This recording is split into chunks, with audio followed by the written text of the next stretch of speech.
주의사항이 하나 있는데 앞서 들었을까?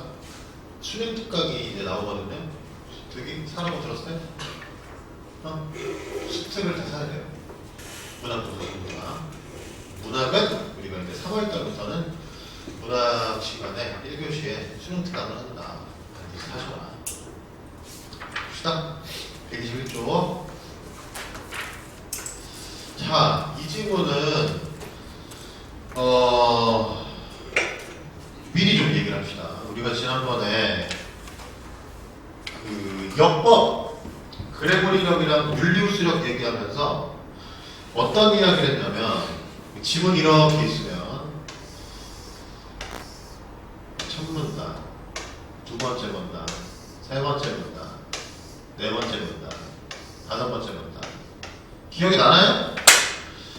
그때 무슨 얘기했냐면 세 번째 문단 읽고 나서 우리가 궁금해져야 되는 게 뭐였냐면 그래서 율리우스는 1년의 길이를 뭘로 할 건데 그래서 항성년은 뭔데 이게 궁금해졌어야 된다고 그랬고 그 다음에 이렇게 네 번째 문단을 읽으니까 이 의문은 해소가 됐지만 얘는 아직 해소가 안 됐기 때문에 네 번째 문단을 읽고 나서 다시 돌아가서 내가 궁금해하는 걸 먼저 체크를 하시고 넘어가라고 했어요. 네 번째 문단을 읽고 첫 번째 물음이 기억이 안 나는 이유는 요 네 번째 끼어있는 문단의 길이가 길고 여기를 지금 A로 묶어놓고 문제로 내겠다고 선언했기 때문에 우리는 여기에 집중할 수밖에 없으니 3피까지 읽고 난 다음에 들었던 의문 중에 하나는 해소가 됐지만 하나는 해결이 되지 않았지 하지만 얘를 까먹어버린다고 그랬어 우리가 사람이기 때문에 그래서 반드시 중심 화제로 돌아가서 다시 한번 궁금해하고 넘어가야 된다. 반드시 돌아가라고 했죠. 지금 읽을 이 신체호 지문도 똑같습니다. 이거랑 만약에 돌아가지 않았다면 여러분들은 지문을 완벽하게 전혀 다른 방향으로 이해를 하고 일라분석에다가 써왔을 거예요. 니네 일라분석 써왔죠? 펼쳐봐. 뭐라고 썼는지 봐. 설명의 대상에 대부분의 친구들이 내가 숙제공사를 지금 안 해서 모르겠다만 안 봐도 뻔하지. 거의 대부분의 친구들이 여기다 뭘 써오냐면 아를 써온단 말이야. 아가 아닌 사람 손 들어볼래? 좋아, 좋지. 뭐라고 써왔어? 신체호예요. 좋다. 신체호의 사상. 그렇지. 좋아. 그게 맞아. 이 질문 전체의 핵심 내용은 뭐냐면 신체호가 말한 역사란 무엇인가요? 그러니까 간략히 요약하면 신체호의 역사관이 이 질문의 핵심 내용이거든. 근데 우리는 두 번째 문단하고 세 번째 문단을 읽으면서 이 길이와 내용에 압도당하면서 머릿속에 남는 건 뭐밖에 없냐면 아밖에 없어질 수 있다. 그러니까 너네가 일라분석 그 첫 번째 설명의 대상에다가 아로 써오는 게 부자연스러운 현상이 아니야. 근데 이걸 만약에 아에 대한 지문으로 기억을 하면 3번 문제를 틀려요. 맞았다고 하더라도 어렵게 맞춥니다. 시간이 오래 걸리고. 근데 만약에 여러분들이 이 지문의 핵심 내용을 아가 아니라 신체호의 역사관 또는 신체호의 사상으로 기억을 하면서 읽었다고 한다면 3번 문제는 가볍게 풀 수 있어. 이 얘기를 좀 해볼게요. 이제 이 지문은 처음부터 끝까지 다 읽을 거야. 봅시다. 자, 역사가 신체호는 역사를 아와 비아의 투쟁 과정이라고 정의한 바 있다. 역사는 아와 비아의 투쟁. 왜? 엑스라지? 보고 있어. 같이 읽어야 될 거 아니야.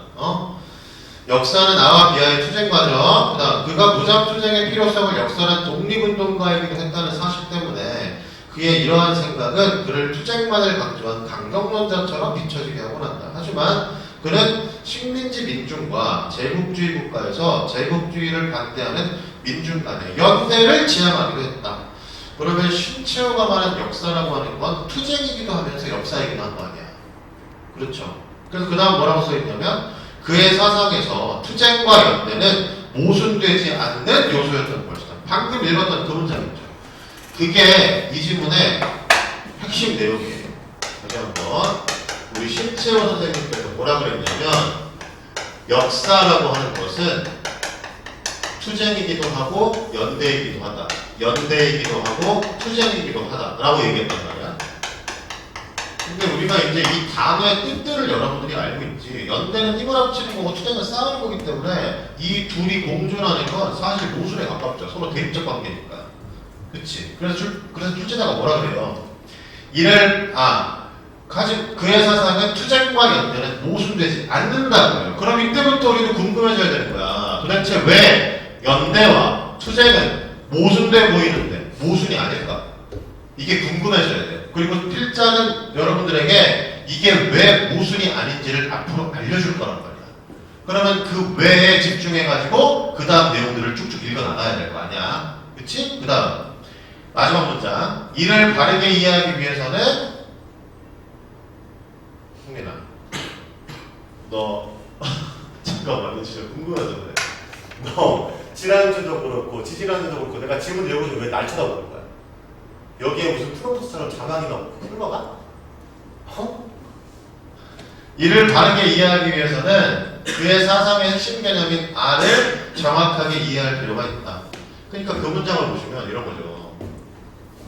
R라는 게 있는데 이 R을 이해하면 신체의 역사관을 더 잘 이해할 수 있다 이런 거 아니에요? 그러니까 우리가 밥을 먹는다고 치면 얘는 수저인 거야 그냥. 여러분 밥 먹을 때 꼭 수저로 안 먹어도 되지 않습니까? 가끔 치킨 먹을 때는 손으로도 먹는 거고 인도 사람들은 손으로 밥 잘 집어 먹잖아요. 얘는 도구예요. 얘가 본질이고. 알겠어? 이 도구를 이용해서 이 본질을 조금 더 쉽게 정확하게 다르게 이해해보자 이런 거야. 그러니까 본질이 얘기 때문에 이 지문의 핵심은 이게 되는 거고 얘는 그냥 도구일 뿐이죠. 얘가 없어도 상관없는 거예요. 근데 출제자가 의도한 건 우리 수험생들아 이 개념을 내가 설명해 줄 테니까 얘 개념을 숙지를 하고 얘를 한번 더 바르게 이해해봐 이런 거지. 그러니까 지문의 핵심은 여기 있단 말이에요. 1라운드 처음에 설명의 대상에 R을 써왔다는 얘기는 도구가 더 중요하다라고 여기는 거랑 똑같은 거야. 그러니까 지문을 읽어나가는 방향 자체가 완벽하게 달라져 버리는 거지. 알았죠? 근데 그럴 수밖에 없다고 얘기했어요. 두 번째 문단에 보시면 R에 대한 개념이 쭉 써 있습니다.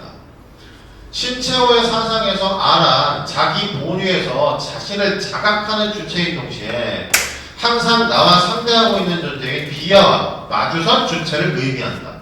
자 그러면 신채호가 말한 R라고 하는 것의 성격이 지금 두 가지가 나와 있죠? 그죠? 첫 번째가 뭐냐면 자기 본위에서 자신을 자각하는 주체. 이게 첫 번째. 거기 동그라미 1번 해볼래? 여기다가. 그 다음 두 번째. 항상 나와 상대하고 있는 존재인 비하와 마주선 주체를 의미한다. 이게 두 번째예요. 그러니까 R라고 하는 건 1번과 2번의 성질을 모두 가지고 있다는 얘기죠. 그 다음 자신을 자각하는 누구나 A가 될 수 있다는 상대성을 지니면서 또한 비하와의 관계 속에서 비로소 A가 생성된다는 상대성도 지닌다. 우리 지금 두 번째 문장을 읽었는데 첫 문장의 반복이라고 생각을 했으면 너무 좋아질 것 같아요. 우리가 아까 동그라미 1, 2번 붙여봤지. 그 동그라미 1번의 성격이 자신을 자각하는 누구나 A가 될 수 있다야. 그렇게 읽힙니까? 그렇게 읽혀야 맞을 텐데요. 그럼 두 번째. 항상 나와 상대하고 있는 존재인 비하와 마주선 주체. 이게 두 번째 성격이었는데 이게 비하와의 관계 속에서 비로소 A가 생성된다는 상대성이야. 연결이 돼요? 그러니까 EP-에 있는 문장은 EP-랑 사실상 똑같은 문장이라는 얘기지. 동화를 반복한 거예요.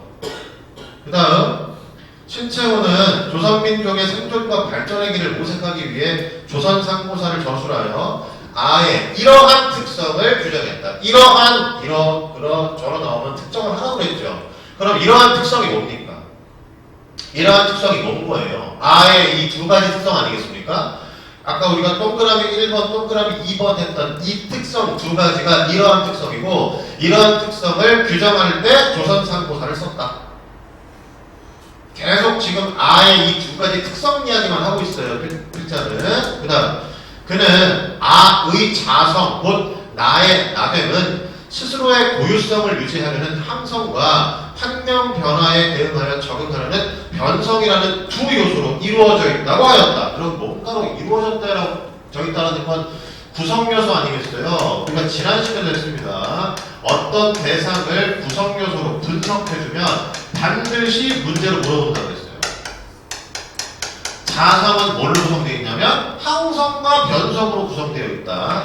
그럼 너네가 여기서 이제 어떤 생각을 해야 되냐면, 아니 앞에서는 아의 두 가지 성격에 대해서 이야기하다가 갑자기 아가 가지고 있는 자성에서 항성과 변성이 나왔네, 설명하고자 하는 대상이 바뀌었네 라고 생각을 했으면 너무 좋았을 것 같아요. 여기서 한 발 더 나가서, 그러면 설명 대상이 바뀌었다고 한다면 얘랑 관계가 있을까 없을까를 생각을 해보셔야 되는데, 얘가 지금 같은 문장에 똑같이 나왔죠. 그러니까 분명히 1번, 2번 성격이랑 항성 변성은 연결이 될 것이다 라고 읽어야 돼요.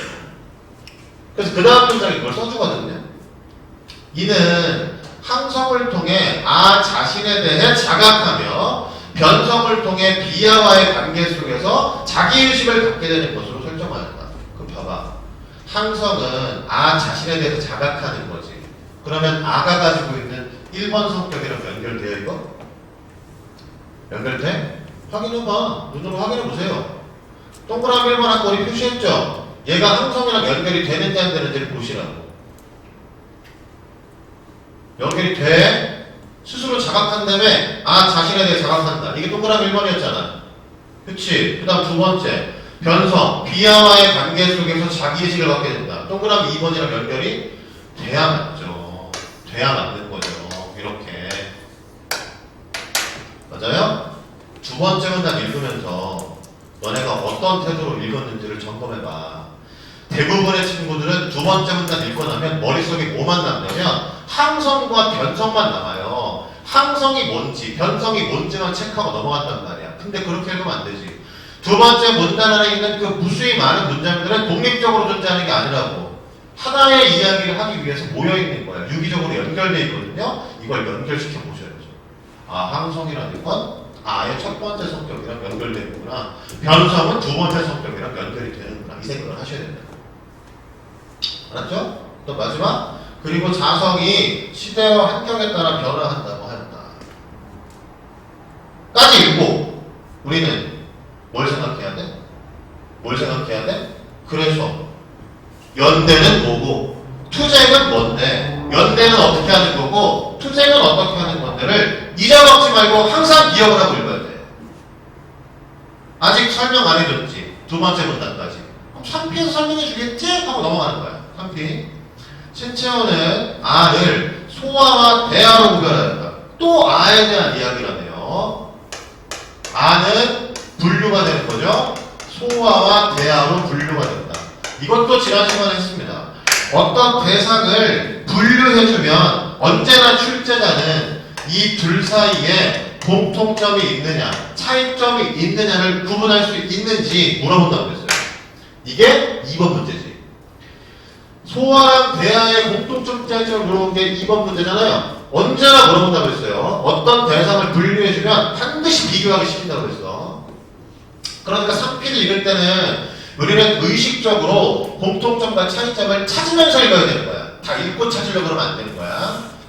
그 다음 그에 따르면 소아는 개별화된 개인적 아이며 대아는 국가와 사회 차원의 아이다. 소아는 자성은 같지만 상속성과 보편성을 갖지 못하는 반면이었으니까 대립상이네요. 대아는 자성을 갖고 상속성과 보편성을 가질 수 있다. 나왔네요. 소아는 자성을 가진단 말이야. 자성은 뭘로 이루어져 있다고 그랬어? 항성과 변성. 항성과 변성을 가지는데 얘는 상속성과 보편성은 없어요. 반면에 대아는 자성, 그러니까 항성과 변성을 가지고 있으면서 상속성과 보편성을 가지고 있는 거지. 그러니까 공통점이 어디 있어? 얘가 공통점이죠. 자성을 가지고 있다는 거. 그 다음 차이점은 얘는 상속성, 보편성이 없고 대아는 있더라. 읽으면서 체크를 하면서 읽어야 된다고. 그 다음 여기서 상속성이란 시간적 차원에서 아의 생명력이 지속되는 것을 뜻하며 보편성이란 공간적 차원에서 아의 영향력이 파급되는 것을 뜻한다.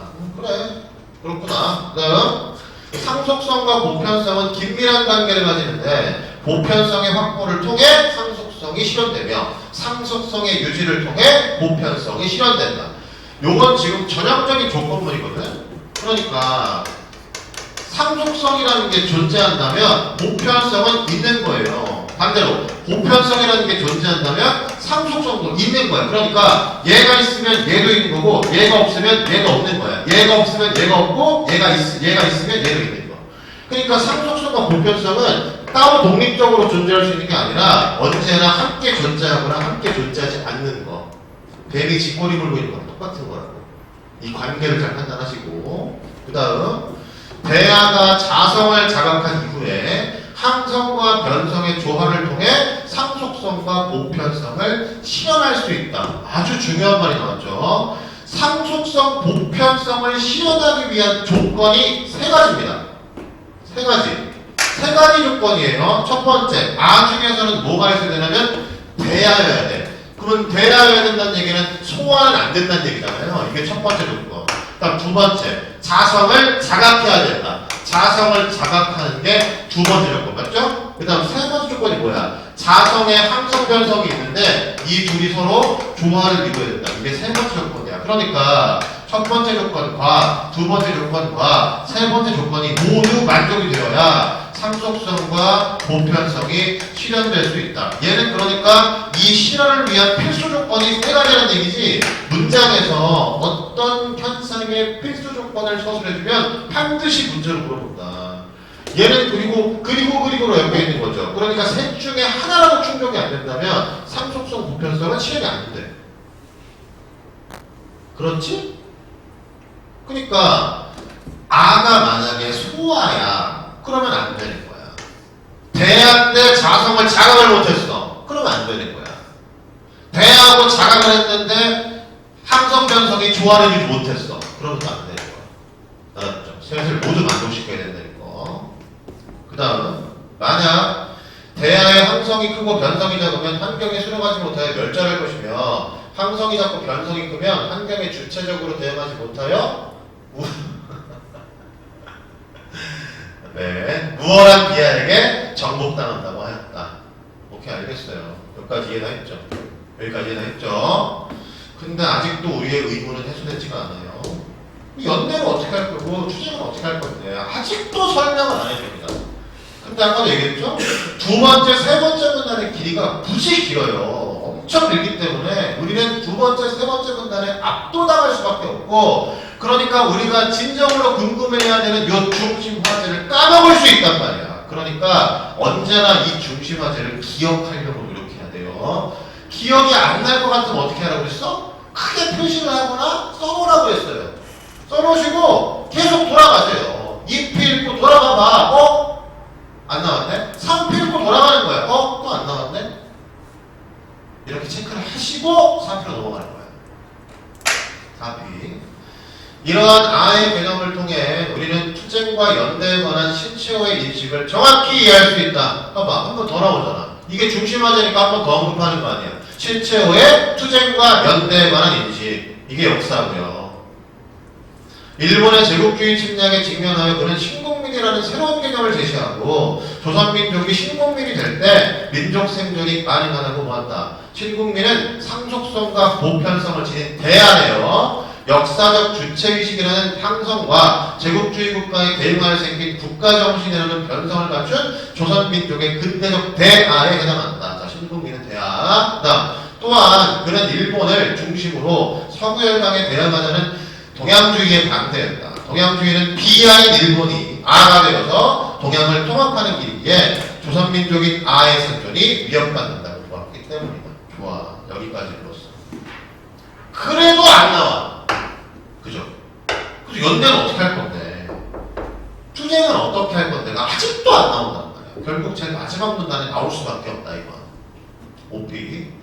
식민지배가 심화될수록 일본에 동화되는 세력이 증가하면서 신체호는 아 개념을 더 명료할 필요가 있었다. 이에 그는 조선민중을 아의 중심에 놓으면서 아에도 일본에 동화된 아 속에 비하가 있고, 일본이라는 비하에도 아와 연대할 수 있는 비하 속에 아가 있음을 밝혔다. 오, 좋아. 그 다음, 민중은 비하에 동화된 자들을 제외한 조선민족을 의미한 것이었다.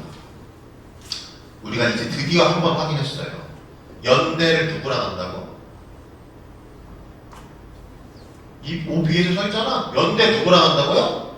비하 속에 누구랑 연대한다고? 비하 속에 아랑.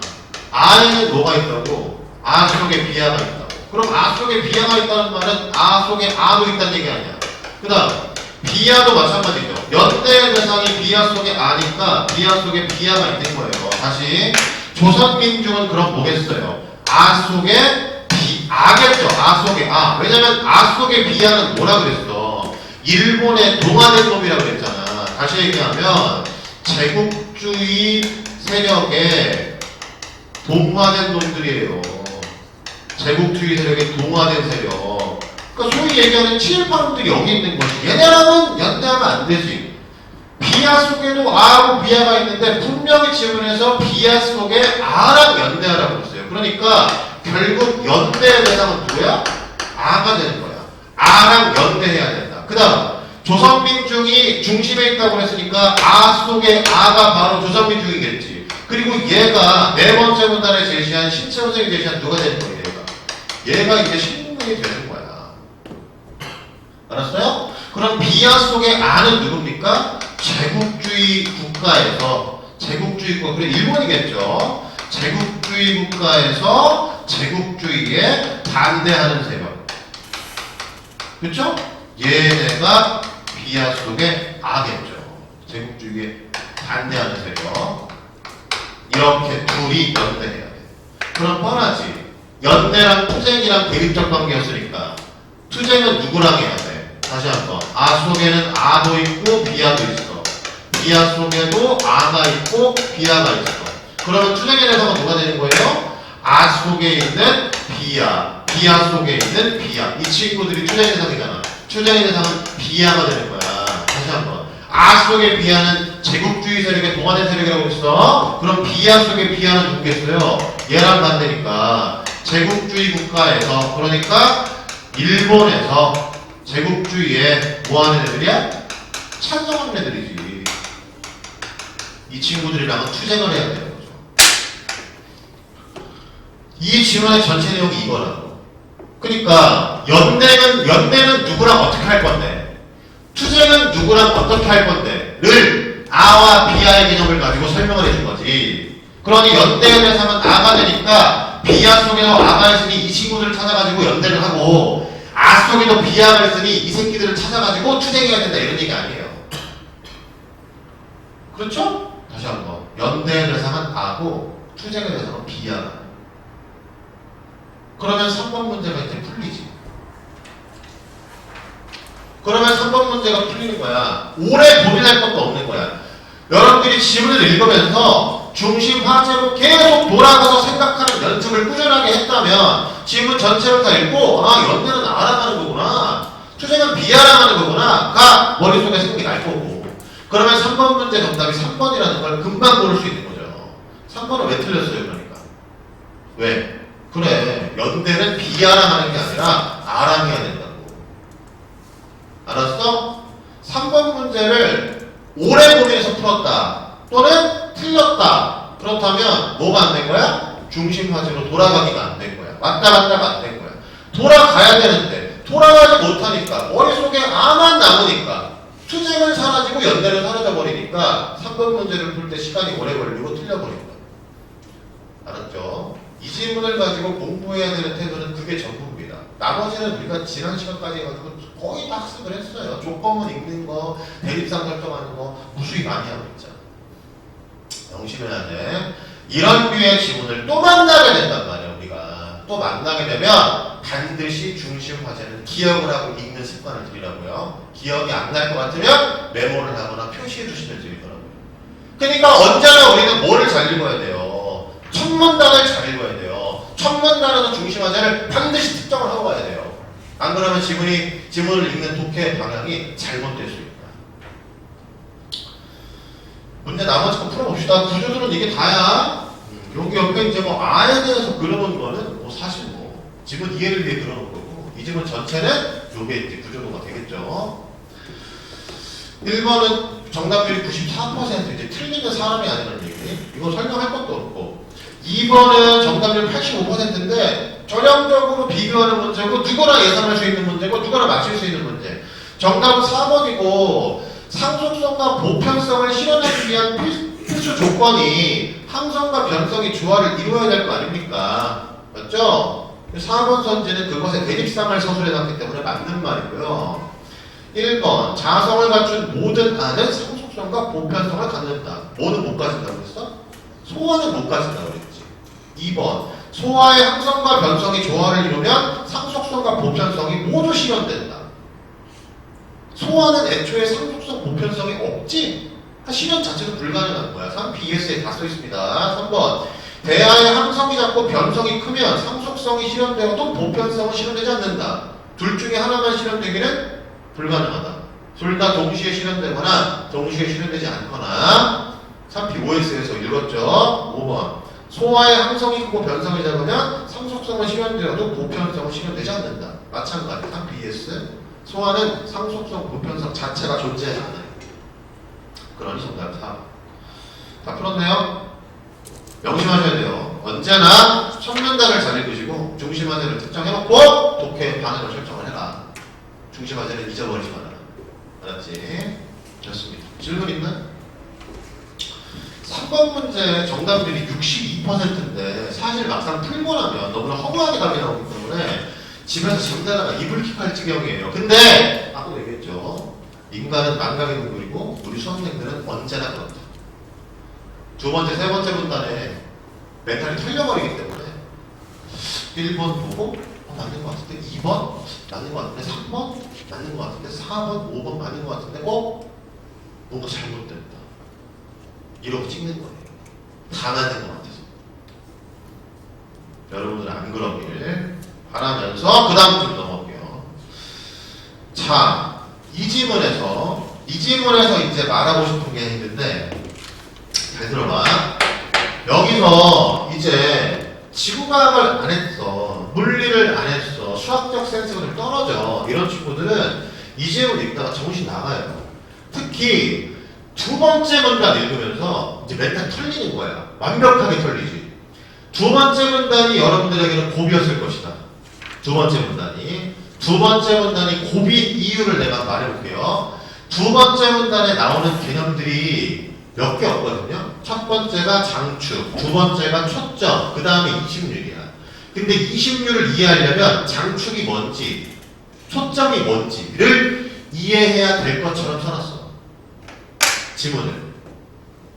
그러니까 초점과 장축에 대한 설명을 자세히 해놓지 않은 상태에서 그 초점과 장축을 가지고 천체의 타원 궤도를 이해하기 위한 20률을 설명해놨으니까 우리는 근본적으로 20률의 재료가 되는 초점과 장축에 대해서 궁금해질 수밖에 없다고. 그러니까 1차적으로 우리의 수험생들이 가지는 첫 번째 멘탈이 터지는 지점은 그래 초점이 뭔데? 그 장축이 뭔데 그래서? 이게 궁금해. 근데 이게 궁금해지는 건 너무나 당연한 현상이에요. 당연히 궁금하지. 20률을 설명하는데 이 두 가지 개념이 나오니까. 근데 우리 출제자는 성격이 파탄자여가지고 얘를 설명을 안 해줘. 자세히 설명을 안 해준단 말이야. 근데 내가 뭐라 그랬냐면 출제자가 어떤 개념을 던져줘 놓고 자세히 설명을 하지 않으면 둘 중에 하나라고 했어요. 둘 중에 하나. 첫 번째, 얘를 몰라도 지문을 이해할 수 있다. 왜? 추론할 수 있으니까. 두 번째, 문제가 안 내겠다. 장축이 뭔지, 초점이 뭔지 문제를 안 내겠다. 얘는 몇 번째 경우야? 두 번째 경우지. 초점이 뭔지, 장축이 뭔지를 문제로 내지 않았지. 그치? 그냥 얘를 재료로 해서 20일만 적당히 이해하고 넘어가면 되는 거야. 근데 우리 수험생들은 자신의 상태는 돌아보지 않고 그냥 아니 이거를 이해를 시켜줘야 내가 20률을 이해를 하지. 출제자 병신인가? 이렇게 하고 불만을 가지고 아무렇게나 막 있다가 머릿속에 그림이 안 그려지니까 대충 읽고 문제 대충 풀어버리는 거예요. 그럴 필요가 없다. 여러분들이 이 지문을 가지고 갖춰야 될 태도는 내가 지문에서 설명해주는 개념에 대한 설명이 친절하지 못하다고 해서 지문 전체를 이해하는데 아무런 영향이 없다라고 하는 걸 좀 느꼈으면 좋겠어. 특히나 수능시험의 본질적인 목표가 뭐예요? 제한된 시간 안에 문제를 풀어가지고 많이 맞히는 게 목적인 거죠. 수능시험의 본질로 보자면 이 지문은 여러분들에게 어려움을 줄 수 있을 만한 구간이 하나도 없어요. 장축과 초점을 이해하지 못해도 문제는 풀리잖아요. 문제를 충분히 풀 수 있지. 그러니 두 번째 문단 읽을 때 장축과 초점이 궁금해졌다면 여러분들은 잘 읽은 게 맞는 거야. 근데 이걸 몰라도 문제를 풀 수 있기 때문에 출제자가 안 써줬다고 생각을 하시고 나머지 것들, 우리에게 중요한 정보가 되는 것들 위주로 읽어 나갔어야지. 멘탈이 털릴 게 아니라. 알았지? 앞으로도 비슷한 질문이 나온다면 개념에 대한 설명이 부족하다거나 친절하지 못하는 느낌을 받는다면 그냥 그렇구나 하세요. 출제자들은 원래 성격이 파탄자니까 그렇구나 하세요. 그리고 우리한테 문제로 나올 만한 문장들에 집중하시고 그걸 정리하는 데 집중해야 돼요. 얘는 이제 앞으로 세 지문을 더 읽을 거지만 오늘 상관관계 계속 나옵니다. 얘는 귀찮은데 또 한 번 쓸게요. 이제 안 써도 된다. 상관관계 계속 나와요. 수식 계속 나오니까 쓰셔야죠. 그 다음 얘를 가지고 대립상도 생각을 한번 해보셔야죠. 그리고 수식 상관관계가 두 가지 이상 나오는데 그 둘을 함께 합칠 수 있다고 한다면 그 정보들을 조합시켜서 간단하고 단순하고 명료한 원리를 이끌어내라고 지난 시간에 공부했습니다. 지지난 시간도 있고. 앞으로 남아있는 세 지문은 저게 다야. 저게 다. 나머지는 한번 읽진 않고요. 정리 한번 해볼게요. 다시 한번 머릿속에 그림이 안 그려져도 상관없어. 우리가 문제 푸는 데는 아무런 지장을 주지 않는다.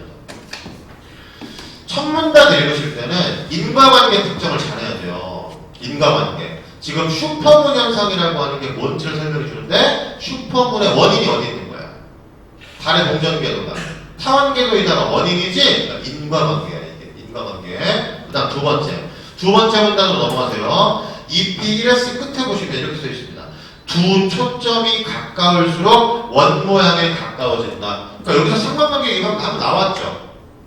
상관관계가 첫 번째 두 초점의 거리가 가까우면 원 모양에 가까워져요. 그럼 반대가 뭡니까? 두 초점의 거리가 멀어지면 원 모양에서 멀어진다는 얘기죠. 그럼 무슨 모양이라는 얘기야? 타원 모양에 가까워진다 이런 얘기겠지. 이게 첫 번째 상관관계고 두 번째 공식 나옵니다. 20률 공식 나왔죠? 20률 공식 나왔어요. 20률은 장축의 길이분의 두 초점 사이의 거리예요. 아까 봤던 요 동그라미 1번에 있는 거네. 두 초점의 거리가 이렇게 같이 있네요. 그러면 묶어가지고 이제 우리가 볼 수 있겠죠. 어떤 천체의 20률이 크다고 한다면 두 초점 사이의 거리가 큰 것이기 때문에 왜? 분자가 크면 잖아. 얘가 큰 것이기 때문에 20률이 크다고 한다면 뭐에 가까워? 타원 모양에 가깝겠다. 이 생각을 하셔야 되지. 반대로 20률이 작다고 한다면 원 모양에 가깝구나 하셔야 돼요. 첫 번째로 할 일은 이거였어. 그 다음 두 번째로 할 일, EP에 근지점, 원지점 개념이 나옵니다. 그러니까 달과 지구 사이의 관계에서 지구가 달이랑 가장 가까워지는 데가 근지점, 가장 먼 데가 원지점이죠. 그렇지? 그렇게 설명을 해주고 슈퍼문 현상에 대해 설명해줘요. 슈퍼문이라고 하는 게 우리가 관측이 되려면 두 가지 조건을 만족해야 돼. 천체가 태양, 지구, 달의 순서로 늘어서야 돼요. 언제나 순서를 서술해주면 물어봅니다. 순서를 바꿔볼 수 있잖아요. 오답선지 구성하기 굉장히 좋죠. 태양, 지구, 달일 때 슈퍼문이 보이는 거예요. 그 다음 달이 지구랑 가장 가까운 근지점에 있으면 슈퍼문이 보이는 거야. 맞지? 그 다음에 EP 마지막에 각지름이 나와요. 각지름은 뭐라고 되어 있냐면 EP 마지막, EP 밑에 둘째 줄의 끝에 보시면 관측되는 천체까지의 거리가 가까워지면 각지름이 커진다. 다시 한번. 천체와의 거리, 관측되는 천체와의 거리가 가까워지면 각지름은 커지는 거예요. 그럼 반대는 어떻게 되냐면 천체와의 거리가 멀어지면 각지름은 작아진다. 이렇게 되는 거예요. 그러면 우리 이 천체 사이의 거리에 대한 정보를 앞에서 봤었지. 근집점은 달과 지구가 제일 가까운 곳이고 원진점은 달과 지구가 제일 먼 곳이잖아요. 천체와의 거리가 가장 가까운 근집점이라면 각지름은 최대가 되는 거예요. 그러니까 만약에 달과 지구 사이 거리가 달이 원지점에 있다고 한다면 각지름은 최소가 되겠죠. 그렇죠? 거리에 대한 정보는 여기 다 있는 거예요. 그 다음 3표로 가시면 두 번째 문단이랑 똑같은 구조의 문단이 하나 더 있어요. 대상이 뭘로 바뀌었을 뿐이야 지금. 태양으로 바뀌었을 뿐이지. 태양과 지구와의 관계를 가지고 뭘 설명해줘? 원일점, 근일점을 설명해주는 거야. 원일점, 근일점을 설명해주는 거야. 그러면 태양과 지구 사이의 거리가 가장 가까운 근일점에서는 태양의 각지름이 최대겠지. 태양이 졸라 크게 보이겠죠. 만약에 지구가 원일점에 있다면 태양이 엄청 작게 보일 거란 말이야. 이해했어요? 그 다음 또 하나의 천문현상인 일식현상에 대해 설명해 주는데 얘도 조건이 두 개입니다. 첫 번째, 천체가 태양, 달, 지구의 순으로 늘어서야 돼요. 그 다음 이 달이 지구랑 어느 거리에 있냐에 따라서 일식현상이 두 개로 나뉘는데 첫 번째가 개기일식이고 두 번째가 금환일식이죠. 개기일식일 때는 달이 어디 있어야 된다고 했어요? 달이 개기일식일 때는 큰지점, 금환일식일 때는 원지점. 이 말은 무슨 말이에요? 개기일식은 태양이 이렇게 있다면 달이 이거 전체를 감싸버리는 거지. 달이 태양을 덮어버리는 거잖아. 그럼 우리가 눈으로 보기에 누가 더 커 보이는 거야? 달이 더 커 보이는 거지, 태양보다. 맞지? 그럼 이걸 우리가 앞서서 읽었던 각지름의 개념으로 보세요. 개기일식은 태양의 각지름보다 달의 각지름이 더 큰 거예요, 얘는. 맞죠? 달이 더 크게 보이니까 이건 이딴 식으로 보이는 것도 아니야. 근데 금환일식은 어떻게 돼요? 태양이 이렇게 있으면 달이 요 안에 쏙 들어가 있는 느낌이란 말이야. 그러니까 여기는 거무스름하고 겉에만 반짝반짝반짝 빛나니까 마치 금반지 같다 그래가지고 금환일식이거지. 얘는 그러면 각지름을 따지면 어떻게 되는 거야? 태양의 각지름이 달의 각지름보다 더 크더라 이렇게 되는 거죠. 알았죠? 앞서 나와 있는 개념들이랑 엮어가지고 잘 보셔야 되는 거예요. 요까지 하면 3P까지 딱 된 거고 네 번째 문단으로 넘어가시면 4P레스에 또 인과관계가 있어요. 이러한 원일점, 근일점, 원지점, 근지점의 위치는 태양, 행성 등 다른 천체들의 인력에 의해 영향을 받아 미세하게 변한다. 그럼 만약에 천체들의 인력이 없다면 안 변하겠지. 인과관계. 인과관계는 언제나 물어본다고 했다. 그 다음 3P3S 지구 공전 궤도의 20률만이 현재보다 더 작아지면 근일점은 현재보다 더 멀어지며 원일점은 현재보다 더 가까워지게 된다. 이게 여러분들이 체크하셔야 될 세 번째 상관관계예요. 세 번째. 자, 20률이 만약에 변한다고 한다면 커지거나 작아질 텐데 20률이 작아지잖아요. 그러면 근일점은 어떻게 된다고요? 멀어집니다. 근일점 멀어집니다. 원일점은 가까워집니다. 반대는 어떻게 되는 거예요? 20률이 커진다고 하면 근일점은 가까워지고 원일점은 멀어지겠지. 그쵸? 그 다음 뭐라고 써있어? 이는 달의 공전궤도상에 있는 근지점과 원지점도 마찬가지이다. 그러면 달의 공전궤도의 20률이 작아진다면 근지점은 멀어질 것이고 원지점은 가까워질 것이다. 이 달의 20률이 커진다고 한다면 달의 근지점은 가까워질 것이고 달의 원지점은 멀어질 거야. 똑같은 원리가 적용된다고 하니까 너네가 지문을 다 읽고 머릿속에 기억을 하거나 아니면 지문에 메모가 되어 있어야 되는 건 얘입니다. 이걸 가지고 문제를 다 풀 수 있어요. 내가 이 얘기를 왜 계속 하냐면 이게 구조도고 슈퍼문과 일식이라고 하는 천문현상의 원리를 설명해 주는 거잖아요.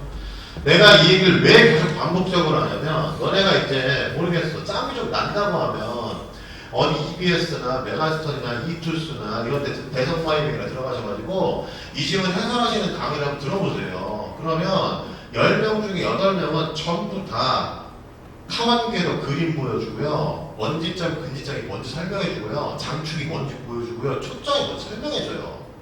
근데 솔직히 나는 그게 마음에 안 드는 게, 물론 내가 잘한다는 건 아니야. 그분들이 더 잘할 수도 있겠지. 나는 그게 마음에 안 드는 게, 어차피 우리 문송한 친구들은 맨날 설명해봤자 몰라요.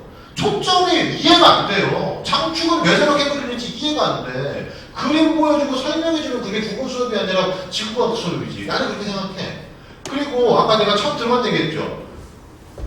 그냥 우리한테 필요한 정보들만 딱딱 골라가지고 정리해놓으면 문제 푸는 데는 하등에 문제가 없다. 다시 머릿속에 그림이 안 그려져도 상관없어. 그냥 우리한테 필요한 정보만 적당히 취하신 다음에 문제 풀면 돼. 문제는 거기서 다 나온다.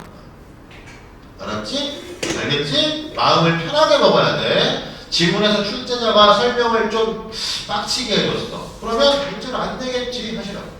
넘어가는 거예요. 5번. 정답률 67%. 정말 경악을 금치 못하죠. 이게 67%밖에 안 나와. 내용 일치 문제인데 헐. 2번이 정답이지? 현재 달의 공전 궤도는 여러분 20율이 얼마?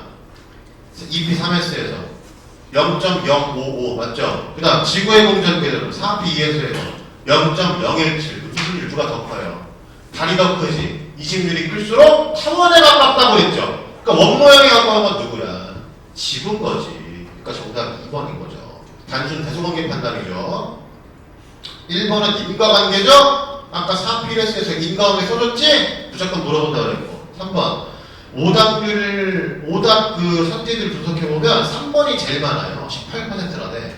금간일식 일어날 때 지구에서 관측되는 태양의 각지름은 달의 각지름보다 크다. 아까 전에 우리 정리했는데 지워버렸네요. 태양이 더 크게 보여야 금간지 모양이 보이지. 그치? 그러니까 3번이 맞고 4번. 지구에서 보이는 보름달의 크기는 달 공전궤도의 근지점일 때보다 원지점일 때 더 작게 보인다. 맞지? 거리가 가까우면 커 보이고 멀면 작아 보인다고 그랬잖아. 5번. 지구 공전궤도상의 근일점에서 관측한 태양의 각지름은 원일점에서 관측한 태양의 각지름보다 더 크다. 맞죠? 가까울수록 커 보인다고 그랬잖아요. 대답이 6번입니다. 6번은 정답률이 52%밖에 안 나왔어요. 52%. 보기 나오면 항상 우리는 보기를 먼저 해석하자고 그랬어요. 자, 우리가 해석해야 될 부분이 어디냐? 5번째 줄인데 거리가 가까울수록 조차가 커집니다. 태양과 지구의 거리가 가까울수록 지구와 달의 거리가 가까울수록 조차는 커집니다. 거리가 가까워지면 조차는 커져요. 그럼 반대는 어떻게 됩니까? 거리가 멀어지면 조차는 작아지겠죠. 근데 이 거리에 대한 정보를 이용한 상관관계는 여기 있잖아. 천차와의 거리가 가까워지면 각질이 커진다고 그랬지? 그리고 천차와의 거리가 가장 가까운 지점이 근지점이에요. 이때 각질이 최대라고 그랬어요. 천차와 거리가 멀어질수록 각질음은 작아진다고 그랬고 원지점, 원일점일 때 각질음은 최소라고 그랬어. 이렇게 생각을 해두시고 두 줄 내려가시면 이런 말이 나와요. 조차는 북반구의 겨울인 1월에 가장 크대요. 그 다음에 7월에는 가장 작대요. 그럼 봐봐. 조차가 가장 크다는 건 얘가 최대란 얘기고 조차가 최대이려면 거리도 최대로 가까워야 되겠지. 그러면 이때가 언제라는 얘기야? 근지점이거나 근일점일 때라는 얘기지. 그러니까 지구가 근일점에 있을 때가 1월달이라는 얘기죠. 그 다음 조차가 최소일 때라고 하는 건 거리도 가장 멀 때라는 얘기니까 이때는 지구가 태양이랑 거리를 따져보시면 지구가 원일점에 있을 때고 얘가 8월달이라는 얘기예요. 보기 해석은 이렇게 하시면 돼. 여기까지가 끝이야. 보기 해석은 여기까지가 끝. 그 다음에 선지로 가는 거야. 자, 지금 선지를 보시면 선지가 3줄씩 됩니다. 명심하셔야 돼요. 선지의 길이가 길잖아요. 선지의 길이가 엄청 길면 우리 친구들이 선지 읽다가 선지가 이해가 안 되면 문제를 드려요. 이 선지의 길이가 길다고 하면 너네들은 일단 첫 번째 이 선지를 끊어서 읽어라. 제발 끊어서 읽는데 어떻게 끊어 읽어야 되냐. 주어 서술어의 관계를 잊어버리지 말고 끊어 읽어야 돼요. 주어 서술어 관계를 절대 잊어버리면 안 돼요. 그 선지의 주어가 뭐고 서술어가 뭔지를 절대 까먹으면 안 돼. 주어 서술어 정도만 여러분들이 특정을 잘하셔도 웬만한 문제를 풀 수 있어. 그 다음 하나 더. 두 번째, 만약에 그 선지가 우리가 풀고 있는 6번 문제처럼 무언가 두 가지 대상을 비교해 준다고 한다면 비교의 대상과 주어가 되는 대상을 반드시 구분하셔야 돼요. 그러니까 6번 문제를 풀 때 뭐가 비교의 대상이고 뭐가 주어인지를 특정을 못했던 언니들이 4번을 못 골라. 아니 아예 선지에 손도 못 대지. 알았지? 명심하셔야 돼. 선지 길이가 길면 쫄지 말고 끊어서 읽어보세요. 니네 멋대로 끊어 읽어보세요. 근데 끊어 읽을 때 주어하고 서술어는 반드시 체크하면서 끊어 읽을 거야. 두 번째, 비교하는 선지라고 한다면 비교의 대상과 주어를 갖다가 여러분들이 구분을 명확히 하시면서 읽어야 돼. 1번으로 가는 거야. 지구 공전궤도의 20년의 변화가 없다면 1월에 슈퍼문이 관측되었을 때 보다 그랬어요. 그러면 1월에 슈퍼문이 관측됐대요. 1월달이면 지구 어디 있었을 때야? 근일점이었을 때지? 그리고 슈퍼문이 관측됐다고 한다면 달은 어디 있었던 거예요? 근지점에 있었던 거죠. 그러면 얘는 조합이 어떻게 돼? 근근조합이지. 가깝고 가까운 조합인 거야. 맞지? 가깝고 가까운 조합. 그 다음 얘보다 7월에 슈퍼문이 관측되었을 때, 자 7월이면 지구가 어디 있어요? 원일점에 있는 거죠? 슈퍼문이 관측됐다 그러니까 달은 근지점에 있는 거예요. 얘는 원근조합인 거예요. 그러면 둘 중에 누가 더 가까워? 얘는 가고 얘는 멀가니까 누가 더 가까워야 돼? 얘가 더 가까워야지. 몇 월달이었어? 1월달이 더 가까웠어야지. 맞습니까? 1월달이 더 가까워야죠? 조차가 누가 더 커야 돼요? 1월달이 더 커야 돼요. 근데 1번 선지에서는 누가 더 크대? 7월달이 더 크대. 맞아? 7월에 슈퍼문이 관측되었을 때 조차가 더 크다 그랬잖아. 그래 틀렸지. 7월달은 더 작아야 맞지. 알았어요? 얘가 7월달이니까 2번. 지구 공전궤도의 20년의 변화가 없다면 보름달이 관측된 1월에 달이 근지점에 있대. 자, 1월달 지구 어디 있다고? 근일점에 있어요. 달은 어디 있다고 써줬어? 근지점에 있대. 그러면 얘도 근근조합이네. 그 다음 얘보다 원지점에 있을 때 1월달에 달이 원지점에 있을 때 1월달에 달이 원지점에 있을 때 지구는 근일점에 있는데 달은 원지점에 있대. 이때랑 비교하는 거야. 그러면 얘는 가깝고 가깝고고요. 얘는 가깝고 멀보니까 제일 가까운 건 누구야? 더 가까운 건 얘지. 조차가 더 큰 놈도 얘고. 근데 2번 선지의 주어는 얘니까 얘잖아요. 근원조합이니까 얘가 더 작아야죠. 얘가 더 작아야죠. 맞죠? 2번 선지 주어가 뭐예요? 원지점에 있을 때잖아. 1월달에 원지점에 있을 때 이때가 작아야지. 그 다음 3번 지구 공전궤도의 20년 변화가 없습니다. 7월에 슈퍼문이 관측됩니다. 7월달이면 지구는 어디 있냐면 이게 8월이 아니라 7월달이구나. 7월에 지구는 원일점에 있어요. 근데 슈퍼문이 떴다며. 그러면 다른 근지점에 있는 거지. 맞죠? 그 다음에 7월에 원지점에 위치한 보름달이 관측된다. 7월은 다시 한번 지구는 원일점에 있고 보름달은 원지점에 있대. 그럼 생각해봐. 누가 더 가까워? 원근이 가까워? 원원이 가까워? 원근이 더 가깝지. 멀가의 멀머리니까. 그치? 그럼 얘가 더 가까우니까 얘가 더 커야 되겠네. 근데 3번 선지의 주어는 어느 쪽이에요? 얘인 거잖아요. 얘잖아요. 원원 조합이잖아요. 7월달에 원지점일 때잖아요. 얘는 더 작아야 맞죠. 그러니까 1, 2, 3번은 더 답이 안 되는 거야. 4번 지구 공전 궤도의 이심률만이 더 커지면 20률이 바뀐대. 그러면 잽싸게 우리는 이 정보를 갖다가 이용해야 된다는 걸 눈치를 채야지. 20률 변화에 따른 근원의 변화. 20률이 더 커진다면 그 다음 달이 근지점일 때, 근지점에 있을 때 1월에 나타나는 조차가, 그래서 걔가 주어겠네요. 다시 한번.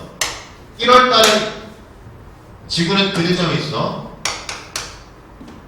달은 어디에 있다고 지금? 근지점에 있는 거야. 이때는 20률이 변하기 전이야. 맞아요? 20률 변하기 전. 근데 변하잖아요. 20률이 어떻게 된다고 그랬어? 커진다고 그랬지. 20률이 커지면 근지점은 더 가까워지고 원지점은 더 멀어진다고 그랬죠. 그치? 그러면 20률이 변했을 때 어떻게 되는 거야? 근인데 더 가까워져요. 그러면 가랑 비교해보시면 누가 조차가 더 커야 돼? 가가 더 커야지. 그러니까 정답이 4번인 거죠. 얘가 더 커야 맞죠. 가깝고 더 가까워졌으니까. 알았어요? 5번. 지구 공전궤도의 20률만이 더 커지면 또 커진대. 달이 원지점에 있을 때 7월에 나타나는 조차가. 다시 한번. 달이 원지점에 있습니다. 그리고 7월이라면 지구도 원일점에 있는 거예요. 얘는 20률 변하기 전이고 20률이 변할 때 20률이 커졌다고 그랬으니까 20률이 커지면 원일점은 더 멀어진다고 그랬지. 그러니 20률 변화 후는 멀고 먼데 더 멀어진 거야. 원일점이 더 멀어지니까. 그러면 얘는 2번 먼데 얘는 3번 머니까 얘가 조차가 더 크겠네. 얘는 작고. 그러니까 5번도 커진다가 아니라 작아진다고 해야 돼. 비교들을 해보시면 답이 금방 나오지. 명확하게 나오죠? 답이 명확하게 나와요. 다시 한번 여러분 선지가 길면 끊어서 읽어요. 주어 서술어는 여러분 까먹으시면 안 되고 무언가를 비교한다고 하면 주어랑 비교 대상이랑 특정을 잘해야 돼요. 정답은 4번이에요. 질문 있습니까? 질문 없어요. 넘어가세요. 그 다음 세 번째 질문. 얘는 지난 시간에 우리가 그 피겨 스케이팅 선수와 다이빙 선수의 예를 우리가 읽어봤기 때문에 이 질문 읽을 때 조금 수월했으면 좋았을 것 같다. 왜냐면 돌리기 개념을 우리가 처음 보는 게 아니잖아요. 회전 상태, 회전 운동이라고 하는 걸 이미 이전 시간에 바로 우리 저번 주에 봤기 때문에 요거 예습하실 때는 조금 수월했으면 좋았을 것 같다. 얘도 저게 전부야. 상관관계 판단하시고 수식 잘 써놓으시고 대입상추론 한번 해보시고 이 정보들 한번 조합해보시고 이게 정도고 지문의 구조랄 게 딱히 없어요. 이게. 천문단에서 질의 원리를 설명해줘. 근데 얘는 사실 문제로도 안 나오고 별로 안 중요해요. 근데 이제 우리가 읽기 태도로 보자면 천문단의 둘째 줄에 나와 있는 상관관계를 정리하면서 읽는 게 낫지. 대립상담 추론해 보시고 두 번째 문단부터 이제 본격적으로 돌리림 관련 내용이 나오는데 돌리림이라고 하는 것이 무엇인지 이 비례수에 지금 설명이 나와 있어요. 정의가 내려져 있고 더 중요한 건 뭐냐면 돌리림이라는 건 어떻게 구할 것인지 공식이 나와 있어요. 회전축과의 거리 곱하기 여기에 가해지는 힘, 이게 돌리림이야. 그러면 이렇게 되겠죠. 회전축과의 거리가 멀다면 돌림힘은 커지더라. 되겠죠? 당연히 힘을 세게 주면 더 커지는 게 맞고 단순 곱셈식이니까. 그 다음 3P에서 체크해야 되는 건 알짜 돌림힘입니다. 알짜 돌림힘은 돌림힘이 둘 이상일 때 발생하는 건데 얘는 크기와 방향이 경우마다 달라요. 알짜 돌림힘의 방향은 두 알짜 돌림힘이 있다고 한다면 일치하면 또는 일치하지 않으면 달라집니다. 두 방향이 일치한다고 하면 어떻게 돼요? 알짜 돌림힘은 더하면 된다고 했죠. 일치하지 않으면 빼면 된다고 했어요. 힘을. 그 다음 크기도 마찬가지. 크기가 0인 경우가 있고 0이 아닌 경우가 있는데 우리가 크기가 0인 경우는 평형상태라고 부르고 0이 아닌 경우는 당연하게도 평형상태가 아니게 되는 거죠. 평형상태일 때는 회전운동을 하지 않고요. 얘는 회전운동을 합니다. 맞죠? 이게 3P의 내용. 그 다음에 4P의 뭐, 아니 이게 2P의 내용이고 3P구나. 4P에 뭐 나오냐면 알짜 돌림임이 한 1이 나와요. 알짜 돌림임이 한 1. 얘 구하는 공식이 나와 있어. 얘도 단순 곱셈식이야. 알짜 돌림임의 크기 곱하기 회전각도. 그럼 당연한 거 아니겠어요? 알짜 돌림임 크기가 크면 1 많이 할 수 있고요. 회전각도가 크면 1 많이 하게 되는 거예요.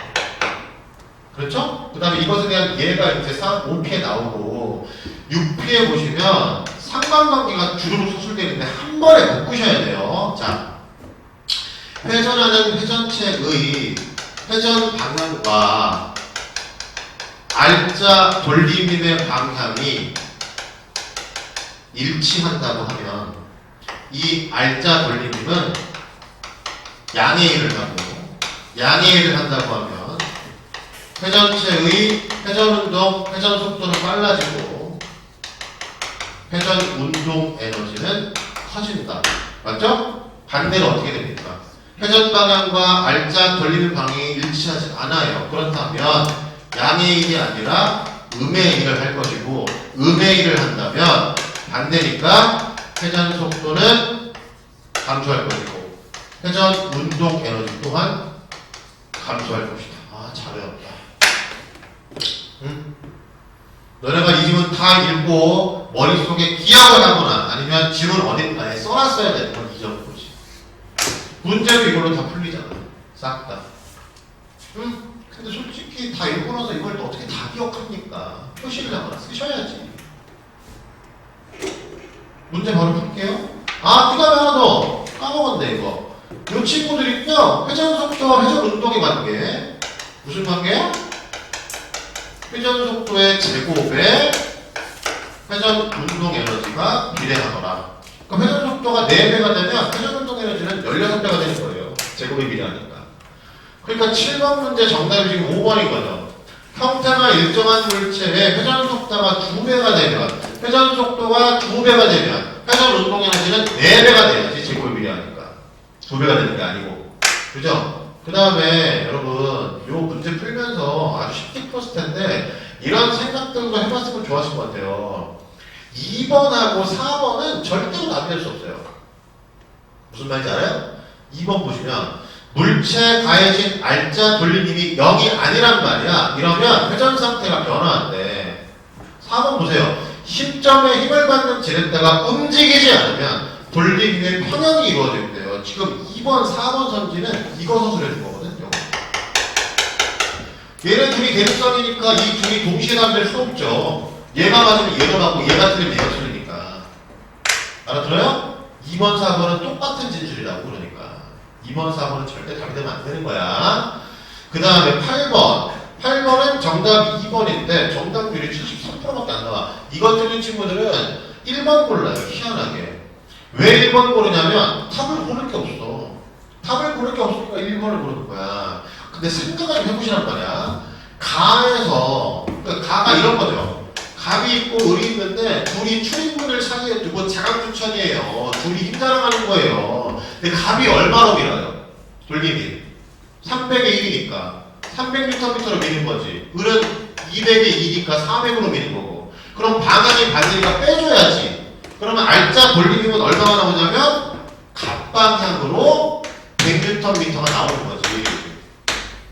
그러면 회전문이 90도로 회전할 때 100Nm의 힘으로 미는 을이 갑방향으로 미니까 갑방향으로 90도 회전할 거 아니야. 그렇죠? 갑방향으로 90도 회전하겠죠? 당연한 얘기잖아요. 정답이 2번이잖아. 여기 출입문을 보시면 갑이 이렇게 민단 말이야. 이렇게. 아니 을이 갑방향으로 이렇게 미는데 처음에는 이렇게 밀리지 않겠습니까? 근데 점점 시간이 갈수록 문이 회전하는 갑이 어때? 커지는 거지. 회전각이 처음에는 0도였다가 1도, 2도, 3도, 10도, 20도, 30도 하다가 90도까지 커진다. 그러니까 공식을 이용하시면 되잖아요. 그죠? 회전 각도가 점점점 커지니 일도 점점점 많아지더라. 필요한 게니까. 그러니까 정답은 2번이고, 일이 점점점 많아진다라고 하는 건 양의 일이 많아진다는 거니까 얘도 커지는 거잖아요. 맞죠? 이렇게 봐야 돼요. 공식이랑 상관관계를 이용하시면 되는 거야. 그러면 왜 1번은 안 되느냐? 알자 돌림의 크기는 이미 정해졌어. 100Nm야. 만약에 얘가 점점점 커지려고 한다면 을이 미는 힘이 점점 커지거나 갑이 미는 힘이 점점 작아져야 돼. 그래야 얘가 100이었다가 101이었다가 102였다가 130이었다가 200이었다가 이렇게 될 거 아니야. 알자 돌림의 크기는 똑같아요. 을과 갑이 힘주는 걸 달리하지 않는 이상 얘는 정해져 있는 거지. 변하지 않아. 점점 증가한다가 틀린 거야.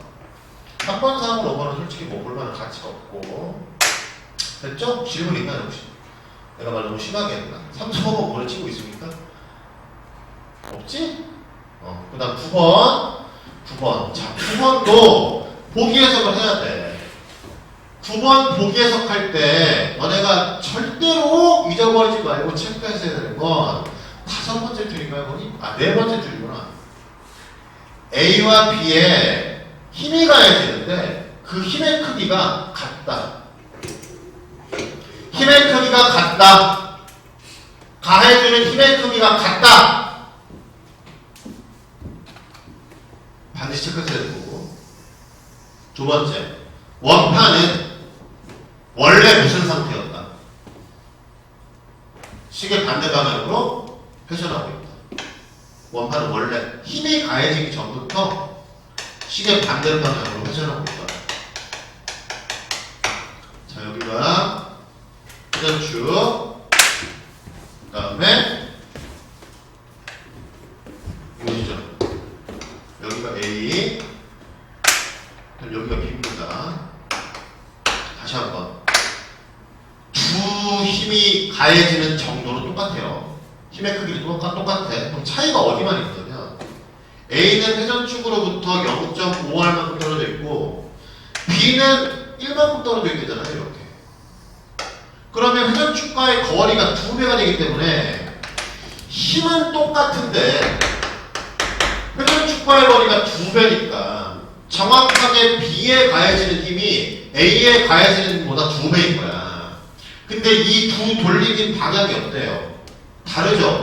B는 반시계 방향으로 돌리려고 그러고 A는 시계 방향으로 돌리려고 하잖아. 그러면 알짜 돌림힘을 구하려면 빼야지. 빼야 맞지? 빼지. 빼고 남은 거 진짜 알짜 돌림힘은 그럼 어디 방향이에요? 이 방향. 이게 알짜 돌림힘 방향이에요. 됐죠? 여기까지 해석이 되죠? 그 다음 두 번째, 알짜 돌림힘 방향이랑 물체의 회전 방향이 지금 일치합니까? 일치하지 않습니까? 일치하죠?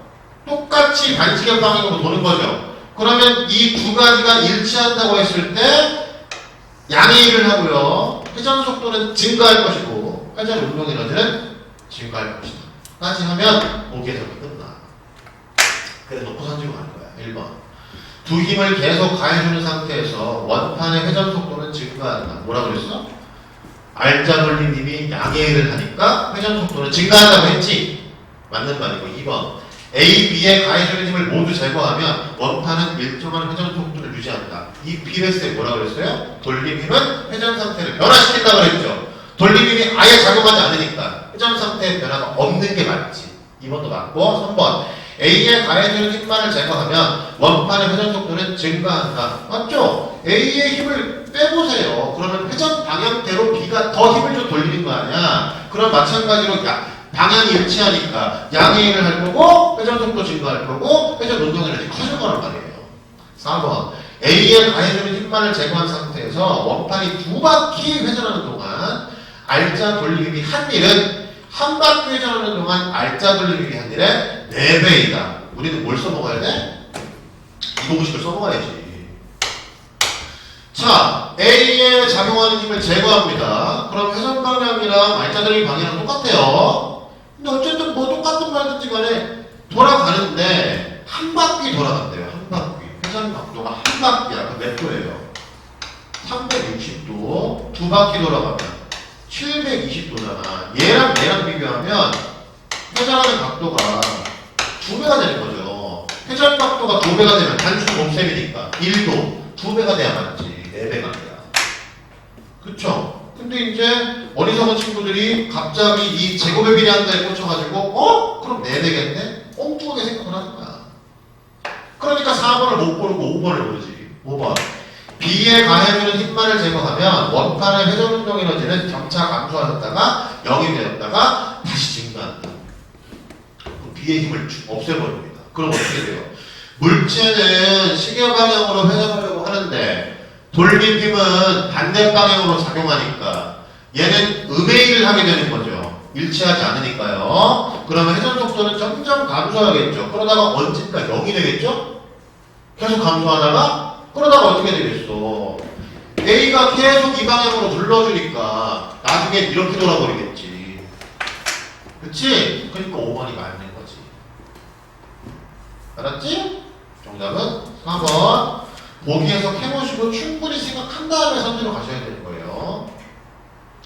질문이 없어. 좋아. 마지막 질문이에요. 나 오늘 빨리 달린다. 빨리 달려도 얼마 안 남았네요. 마지막 질문이에요. 마지막 질문.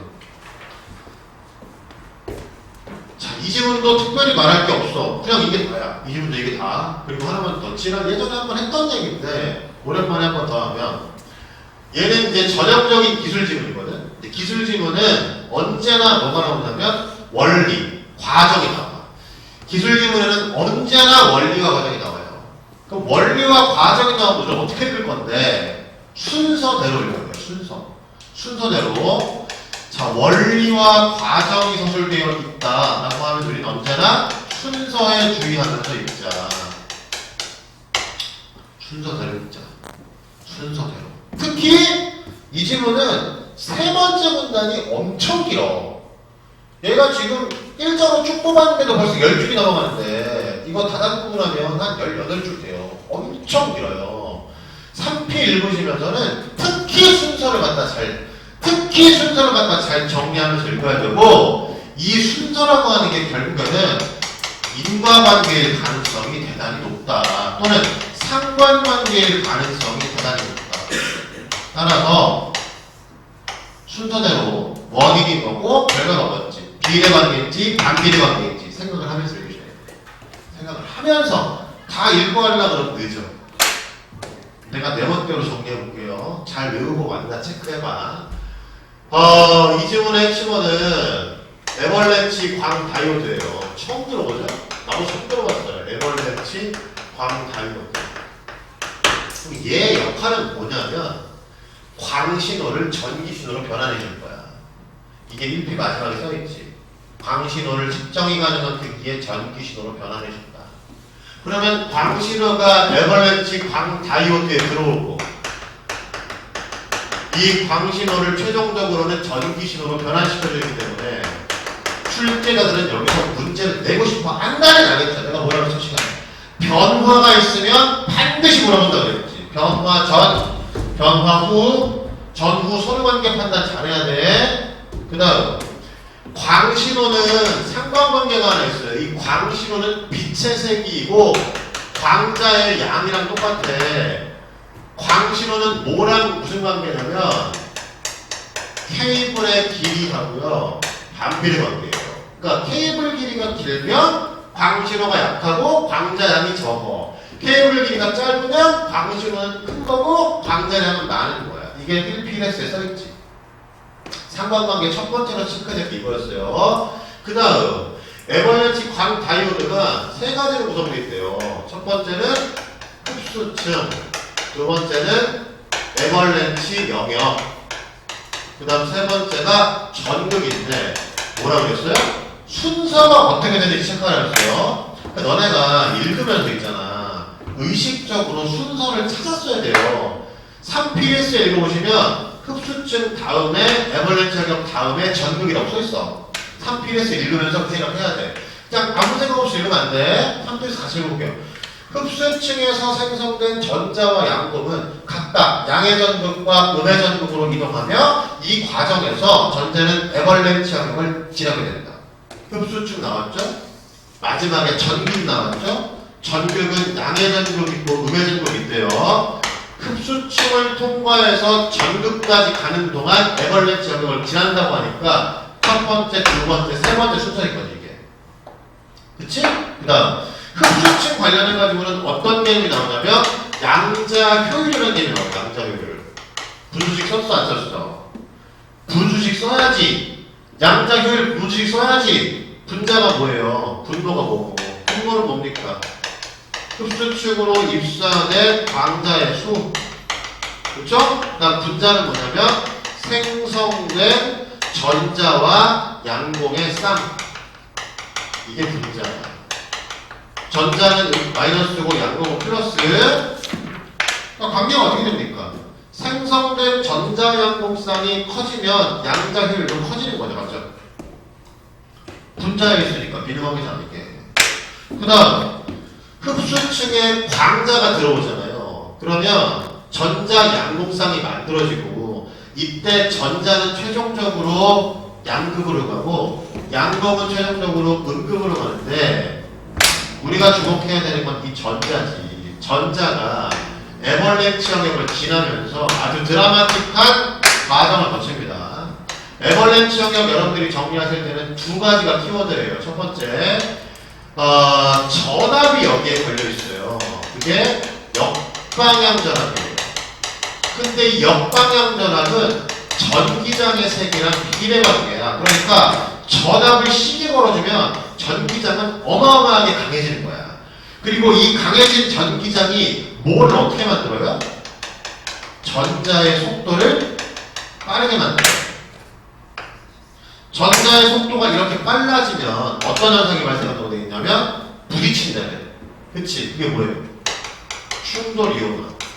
충돌 이온화의 과정을 거치더라. 그러니까 전자가 졸라 빨라져가지고 반도체, 그러니까 에벌렌치 영역에 있는 반도체 원자는 계속 부닥치는 거야. 그러면서 새로운 전자가 막 만들어지지. 그때 나온 개념이 뭐예요? 에벌렌치 증배이고, 에벌렌치 증배, 애증이라고만 쓸게요. 그리고 이때 나오는 상관관계가 이제 증배 계수가 나오는 거야. 얘 공식 썼죠? 됐죠? 공식 분모가 어떻게 돼? 증배 계수는 분모가 뭡니까? 거기 써있네요. 3p 밑에 3s에 유입된 전자당 방출되는 전자. 유입되는 전자분에 방출되는 전자. 그래도 마찬가지겠지. 방출되는 전자가 분자이겠으니까 증배 계수가 크다는 얘기는 방출되는 전자가 많다는 얘기랑 똑같은 거잖아요. 그러니까 정리해보면 전압을 시계 걸어주니까 전기장이 강해지고 전자 가속이 완전 빨리 되고 이러는 충돌 이온화가 많이 일어나고 증배 계수 커지고 방출되는 전자로 커지는 겁니다. 결국 전자는 전극을 통해서 전기신호로 바뀔 텐데 이때 전자의 수가 엄청나게 많아진다고 한다면 자연스럽게 전류도 크게 흐르겠지 이렇게. 그러니까 상관관계가 어떻게 돼요? 출발부터 끝까지 싹 다 온 거야 지금? 다 비례버린 거야. 그지? 광자가 많이 들어와서 전자양극상이 많이 만들어졌어. 이러면 전류세기는 커지는 거예요. 역방향 전압을 시계 걸어줬어. 그러면 전류세기 커지는 겁니다. 충돌 이온화가 많이 일어났어요. 전류세기 커지는 거예요. 그 다음 증배 계수는 작동 온도와 반비례 관계예요. 맞죠? 작동 온도가 낮을수록 증배 계수가 높아지는 거고 온도가 높을수록 증배 계수는 작아지는 거야.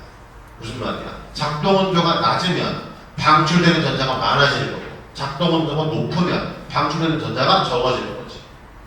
그렇지? 여기까지가 3P까지 내용인 거고 이게 이 기문의 핵심인 거고요. 마지막 네 번째 문단에는 뭐 빛의 파장이 있다는 것들이 나오는데 읽어보시면 되는 거예요. 그냥 문제 빨리 풀어봅시다. 1번 10번 정답은 2번. 정답률이 87%.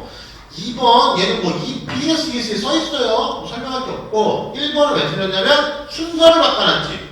언제나 변화 전과 변화 후를 잘 생각하라고 그랬죠? 전기 신호를 방위 신호로 바꾸는 게 아니고 방위 신호를 전기 신호로 바꾸더라. 이렇게 마지막에 써있고요. 3번 입산된 광자의 수가 크게 늘어나는 과정은 에버랜치 광다이오드 작동에 필수적이다. 자, 에버랜치 광다이오드의 작동에서 입산된 광자의 수가 크게 늘어나는 과정이 있어 없어? 없는 거야. 광자는 테이블 통해서 흡수축으로 들어오는 거죠. 달리 얘기하면 에버랜치 영역으로 들어오는 거죠. 에버랜치 광다이오드로 들어오는 거죠. 얘는 그냥 정해져 있어요. 이 광자가 일로 들어와가지고 광자의 수가 급격하게 늘어난다? 이거는 진짜 엉뚱 깽뚱한 사소리지. 광자의 수는 변하지 않아. 그럼 3번 전제는 뭘로 갖고 만든 말이에요? 주어를 전자로 갖고 만든 말이야. 그쵸? 전자의 수가 급격하게 늘어나는 과정은 얘는 필수적이잖아. 4번 저만용 사용에서는 100나노미터 파장을 검출할 수가 없어요. 800부터 시작이니까 3BS에서. 5번 양봉은 어디로 간다고? 양봉은 음극으로 가야지. 11번 정답률 65%. 단순 내용일치 문제인데 이따위의 정답률이 나왔다라고 하는 건 뭘 의미하는 거냐? 여러분 언니들이 세 번째만 딱 읽으면서 정신이 나간다. 너무 기니까 길이에 압도당해가지고 정신이 나간다. 그 시간이 오래 걸리더라도 차분하게 정리하면서 읽어야 돼요. 알았죠? 정답은 3번인데 에버랜치 영역에 유입된 전자가 생성하는 전자 양봉쌍의 수는 양자 효율을 결정한다. 그러니까 이건 뭐 여러 가지로 풀이할 수 있지만 너네가 보기에 가장 직관적인 건 뭐냐면 양자 효율은 어디서 따지는 거야? 어디서 따지는 거야? 흡수축에서 따지는 거지. 맞지? 에버랜치 영역에서는 안 따집니다. 그리고 3번 선치에 써 있는 것처럼 전자가 전자 양봉쌍을 생성하는 게 아니죠. 전자 양봉쌍을 생성하는 건 흡수층에서 뭐가? 광자가 생성하는 거지. 광자가 흡수층으로 들어오면 전자 양봉쌍이 생성된다고 했잖아요. 그러니까 아예 다른 범주 두 가지를 묶어가지고 오답선들을 구성한 거예요. 알았죠? 1번 에버랜치 영역에서 전자는 역방향 전압의 작용으로 속도가 증가한다. 첨부 비례관계라고 그랬잖아. 얘 커지면 얘 커진다고 했어요. 2번 에버랜치 영역에서 형성된 강한 전기장은 충돌 이온화가 일어나는 데 필수적이다. 맞죠? 전자가 가속되면서 충돌 이온화가 발생한다고 그랬죠. 이렇게. 그 다음 4번 에버랜치 영역에서 충돌 이온화가 많이 일어날수록 전극에서 측정되는 전류가 증가한다. 충돌 이온화가 많이 발생할수록 증대의 수가 점점점 커지니까 전자수도 늘어난다고 했고 전류도 세진다고 그랬지. 4번도 맞지. 그러니까 5번 흡수층에서 에버랜치 영역으로 들어오는 전자의 수가 늘어나면 충돌 이온화 발생 횟수가 증가한다. 여러분 이거는 너무나 당연한 얘기인데 많이 먹으면 많이 쌉니다. 당연한 거예요. 많이 먹으면 많이 싸는 거예요. 여기가 에버랜치 영역이라고 해봐. 여기에 전자가 하나 들어와서 한 번 튕기고 두 번, 세 번, 네 번, 다섯 번 들이신다고 쳐보세요. 그럼 이 공간에 하나가 들어오는 게 아니라 100개가 들어왔다고 쳐보세요. 전자 하나당 5번 충돌하면 100개 있으면 몇 번 충돌하는 거야? 500번 충돌하는 거지. 당연하게도 많이 먹으니까 많이 싸는 거라고. 그치? 근데 5번이 오답 선지 중에 1등이에요, 지금. 15%나 이걸 골랐는데, 이걸 이제 여러분 선배들한테도 풀려오고, 니네한테도 물어보면, 근거를 못 찾겠다는 거야, 근거를. 근거 어디 있습니까, 선생님? 근거 어디 있나요? 근데 분명히 그거 있거든요? 3P, OS, US. 3P, OS, US. 한번 읽어볼까? 하나, 둘, 셋, 넷, 다, 여. OS. 자. 새롭게 생성된 전자와 기존의 전자가 같은 원리로 전극에 도달할 때까지 에버랜치 영역에서 다시 가속되어서 충돌 이온화를 반복적으로 일으킨다. 새롭게 생성된 전자는 기존에 있던 전자는 어쨌든 충돌 이온화를 계속 반복적으로 일으킨다는 거야. 계속 부딪힌다는 거야. 그러니까 들어가는 양이 많으면 반복되는 그 전자들도 많아지겠지. 충돌의 반복도. 자연스럽게 충돌의 반복도 늘어날 것이다. 그러니 5번도 맞는 말이에요. 정답은 3번. 마지막 12번. 보기 해석을 해야 되는데 얘는 안타깝게 보기 해석을 할 만한 내용이 없어. 왜냐면 그냥 특정 현상이 이렇게 일어났단다 이러고 끝이거든요. 그러니까 보기 해석을 우리가 특별하게 할 수 없고 한 가지 정보를 추가해가지고 지문 내용이랑 연결해야 돼요. 그게 뭐냐면 보기의 제일 마지막 내용이죠.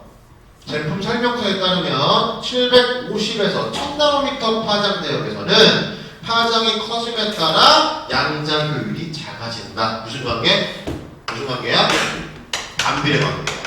빛의 파장과 양자 효율은 반비례 관계야. 750에서 1000나노미터일 때는. 요것만 딱 추가하셔가지고 지문 근거로 푸시면 되는 거예요. 정답은 3번이죠. 작동 온도를 20도로 바꿉니다. 원래는 몇 도였어요? 그렇지, 0도였지. 근데 작동 온도를 20도로 어떻게 한 거냐면 올린 거죠. 작동 온도를 올린다면 진백의 수는 떨어지겠죠. 방출되는 전자가 적어지겠죠. 전자수 적어지겠죠. 전류 적게 흐르겠죠. 그러니까 3번처럼 전자의 수가 늘어난다 그러면 틀린 거죠. 줄어들어야 하는 거죠. 알았죠? 온도가 올라갔으니까 1번 역방향 전압을 100V로 바꿔요. 그러면 전압을 낮춘 겁니까? 높인 겁니까? 낮춘 거죠. 원래는 보기에서 뭐라고 그랬어? 몇 볼트라고 그랬어? 110V잖아. 전압을 낮춥니다. 천고 비례관계예요. 낮추면 작아지고 느려지고 많이 안 일어나고 작아지면서 작아지더라. 그죠? 2번 역방향 전압을 120V로 바꿔요. 그럼 뭐 한 거예요? 전압을 그래 증가시킨 거지. 크게 만든 거지. 그러니까 2번도 맞지. 왜? 애초에 에벌렌치 광다이오드의 목적이 뭐예요?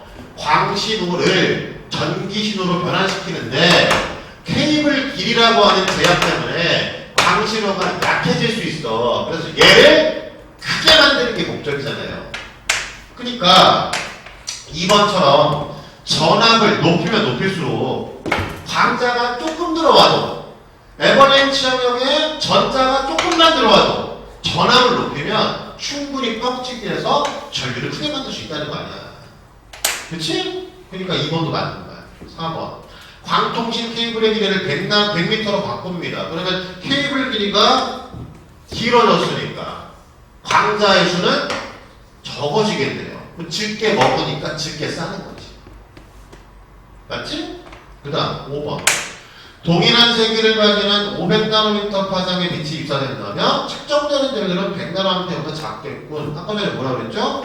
파장이 점점 커지면 양자 효율은 작아진다고 그랬어요. 생성되는 전자의 공상 적어지겠죠? 적으로 비례관계니까 확인해 보시면 5번도 맞다.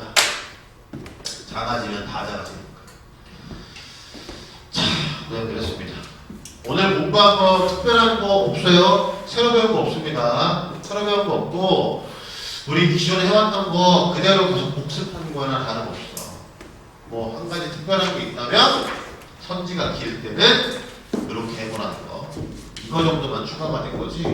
읽기 태도 관련해 가지고는 우리가 뭐 특별하게 공부하는 거는 딱히 없다고 보셔도 된다. 그러니까 계속 뭐 해야 돼? 우리는 복습하시고 반복적으로 연습해 보셔야 돼요.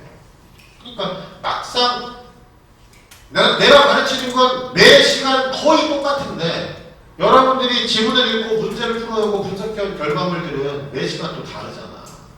그러니까 이게 뭘 의미하는 거냐면 한편에 내가 맨날 떠들어봤자 여러분들이 이걸 체득하는 데는 엄청나게 오랜 시간과 노력이 필요하다는 거야. 그러니까 아직은 괜찮아. 여러분들이 아직은 괜찮으니까 시간에 구애받지 마시고 수업 준비 예습을 할 때는 뭐 문제를 초벌로 한 번 풀 때는 시간적으로 풀지만은 다 풀어놓고 채점하고 나서 분석할 때는 시간에 구애받지 말고 너네가 수업 시간에 배웠던 내용을 의식적으로 떠올리면서 써먹어보는 연습을 계속 해야 잘잘고 풀 때도 마찬가지고 이렇게 일기를 충실하게 보내면 수능 볼 때 되면 자동적으로 누가 시키지 않아도 그렇게 합니다. 자동적으로. 알았지? 열심히 하시고 수능 특강 꼭 사시고 잘잘고 법 펴세요.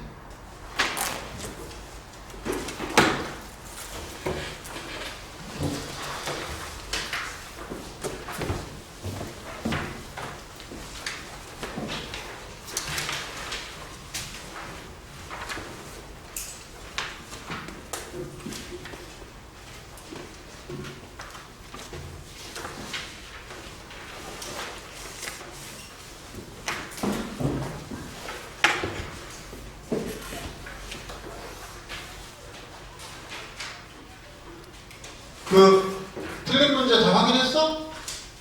지금 빨리 확인해. 틀린 문제.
좀 녹화하다.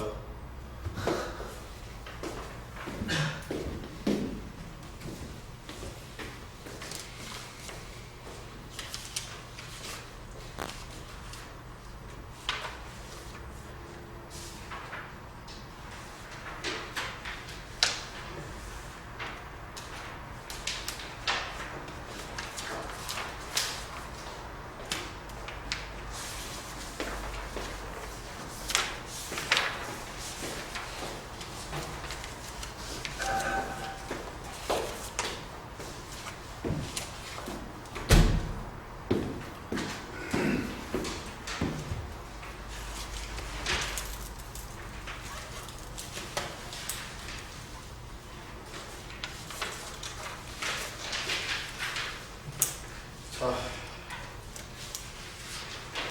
문학부터 질문 한번 해볼까요? 18번, 19번, 20번, 21번.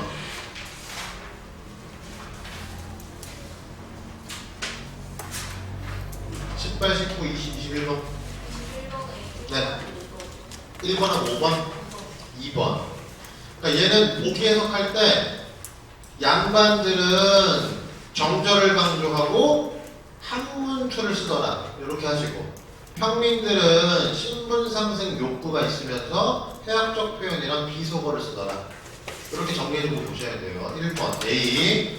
홍안이 백주되면 시고시오 부재라. 이건 딱 읽고 무슨 말인지 모르잖아요. 왜? 한문을 많이 써서 그런 거 아니야. 그치? 1번 선지. 양반이 아닌 인물이 양반층이 사용하는 한문투의 언어를 구사했다. 맞는 말이지. 이 말한 사람 누구냐면 춘향이 엄마 뺑덕. 아, 뺑덕이 아니라 누굽니까? 이 이름 뭐였죠? 월매 그래요. 양반이 아닌 인물이 양반층이 사용하는 한문투의 언어를 구사하는 것이 맞아요. 그래서 당대 양반층의 흥미를 끌려고 했다. 너무나 맞는 말이죠. 양반들이 사용하는 언어를 작품 안에 집어넣어 놓으면 양반들은 좋아할 거 아니야. 그렇잖아. 아닙니까? 여러분 친구들이랑 얘기하는데 마치 할아버지랑 얘기하는 것 같은 말투를 써봐요. 그러면 얘기하고 싶지 않을 거 아닙니까? 그렇죠? 그러니까 자기들이 쓰는 말을 써주면은 호감이 생길 수밖에 없다. 흥미가 생길 수밖에 없다. 정답 2번 B. 남녀 주인공의 주변 인물이 여성 주인공이 취할 법한 행동을 열거합니다. 맞아요, 틀려요? 맞아요. 손들어 눈물 씻고 후유 한숨 길게 쉬고. 이거 누가 하는 행동일 거냐면 춘향이가 하는 행동일 거야. 어느 상황에, 어느 경우에. 이몽룡이랑 이별한 경우에. 예상되는 행동들이지 애정 성취를 앞둔 여성이 여성 주인공이 느끼는 심정을 구체적으로 보여주고 있다. 내일 모레면 나의 썸남과 1일이야. 근데 울어요? 말이 안 되는 거죠. 애정 성취를 앞둔 게 틀린 거죠. 얘는 지금 애정 성취를 앞둔 게 아니라 애정 파탄을 앞둔 거지. 그치? 그 정답이 2번입니다. 또? 넘어간다. 22번부터 27번. 얘는 니네가 문제를 어떻게 풀었는지를 좀 점검을 해봐. 이런 세트는 언제나 순서를 정해놓고 풀어야 된다. 우리가 문제 풀기 가장 쉬운 건 지문 하나로 문항을 단독으로 구성했을 때가 제일 풀기 쉬워요. 그러니까 문제 생긴 꼬락서를 쫙 보시면 뭐부터 먼저 풀고 싶어져야 되냐면 24번, 27번부터 먼저 풀고 싶어져야 돼요. 왜냐면 23번은 나에 대한 문제인데 보기가 없어. 해석의 근거로 삼을 만한 게 없어. 근데 다는 24번에 보기가 나와 있잖아. 그러니까 24번 보기 읽고 지문 읽고 24번 풀고 27번 한번 풀어보시고 22번에 다에 대한 선지 한번 점검해보시고 26번에 다에 대한 선지 5번 점검해보면 되는 거예요. 근데 너무나 놀랍게도 다만 읽어놓고도 24번, 27번, 심지어 22번까지 풀립니다. 22번은 정답이 1번이죠. 왜냐면 2번, 3번, 4번, 5번이 다가 다 틀려요. 얼마나 개꿀이야 그러니까. 문제풀을 순서를 정해놓고 풀었으면 빨리 풀 수 있었을 것이다. 그 다음에 나 읽으시고 23번 풀고 25번 풀어버리시고 가 읽고 26번만 풀면 되잖아요. 완전 개꿀이지. 요렇게 풀어야 돼. 요렇게 풀어야 돼. 안 그러면 시간 내고 못 푼다. 질문하세요. 26번에 1번. 노래 26번에 1번. 가는 모감주 숲길로 올라가서 본 풍광을 묘사함으로써 화자가 삶의 유한성을 환기하는 공간이 있음을 드러내는 것. 나는 정말 이런 게 너무 싫단 말이야 지금. 아니 이제 18살 먹은 놈들을 데려놓고 무슨 삶의 유한성을 진짜 대장. 나도 모르겠는데 이거는 삶의 유한성이 무슨 뜻입니까?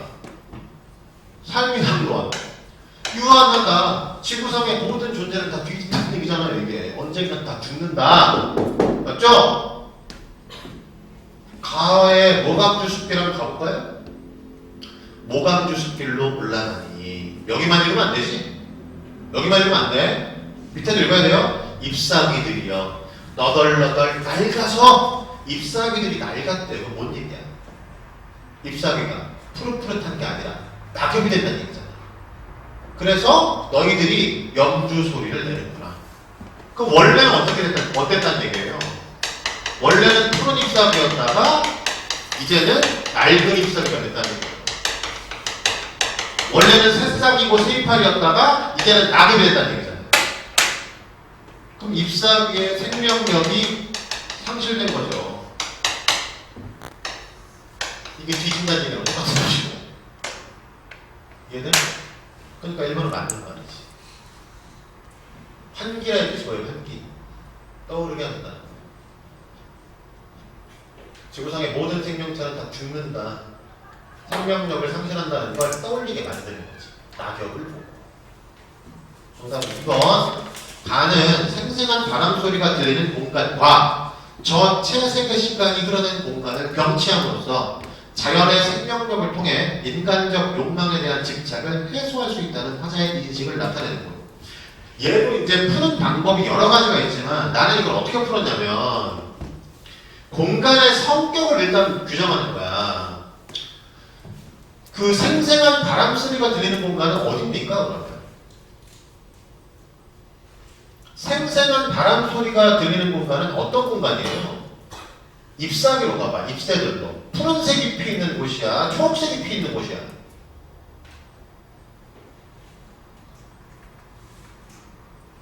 그 바로 위로 한 줄만 올라가도 되지 않아요? 무성한 초록 귀때기마다 퍼런 잎새들의 생생한 바람 소리를 달고 있다.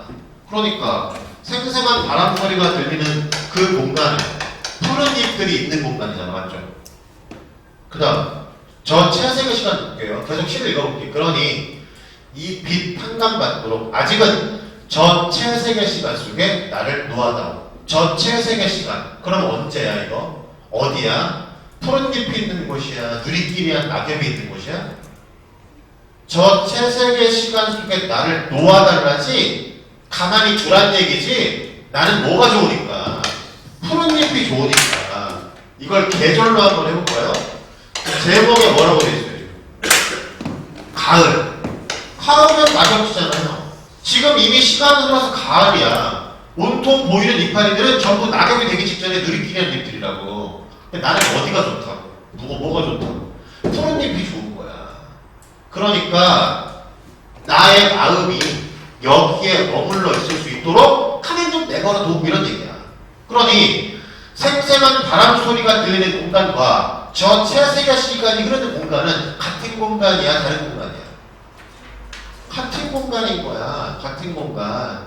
그쵸? 그리고 시간은 이미 가을이 되었지만 여러분 생각해봐.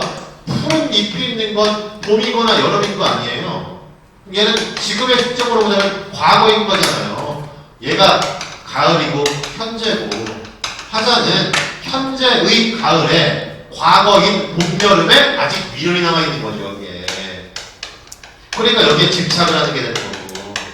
그럼 하다가 나를 제발 여기에 계속 내버려둬라고 얘기하는 건 집착에서 벗어나지 못한 거죠. 근데 2번에서는 집착을 빼수할 수 있다고 생각되면 틀려버린 거예요.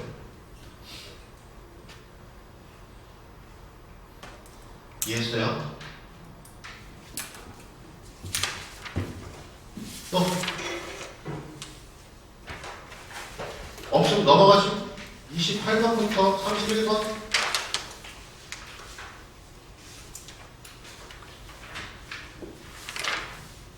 28, 29, 30, 31 없어요? 넘어간다. 마지막에 고전치 세트.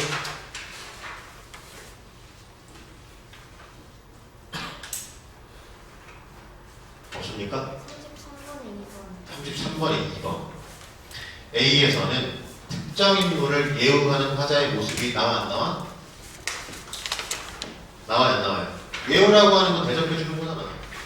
나와요, 안 나와요? 나와요. 여기에 나와요.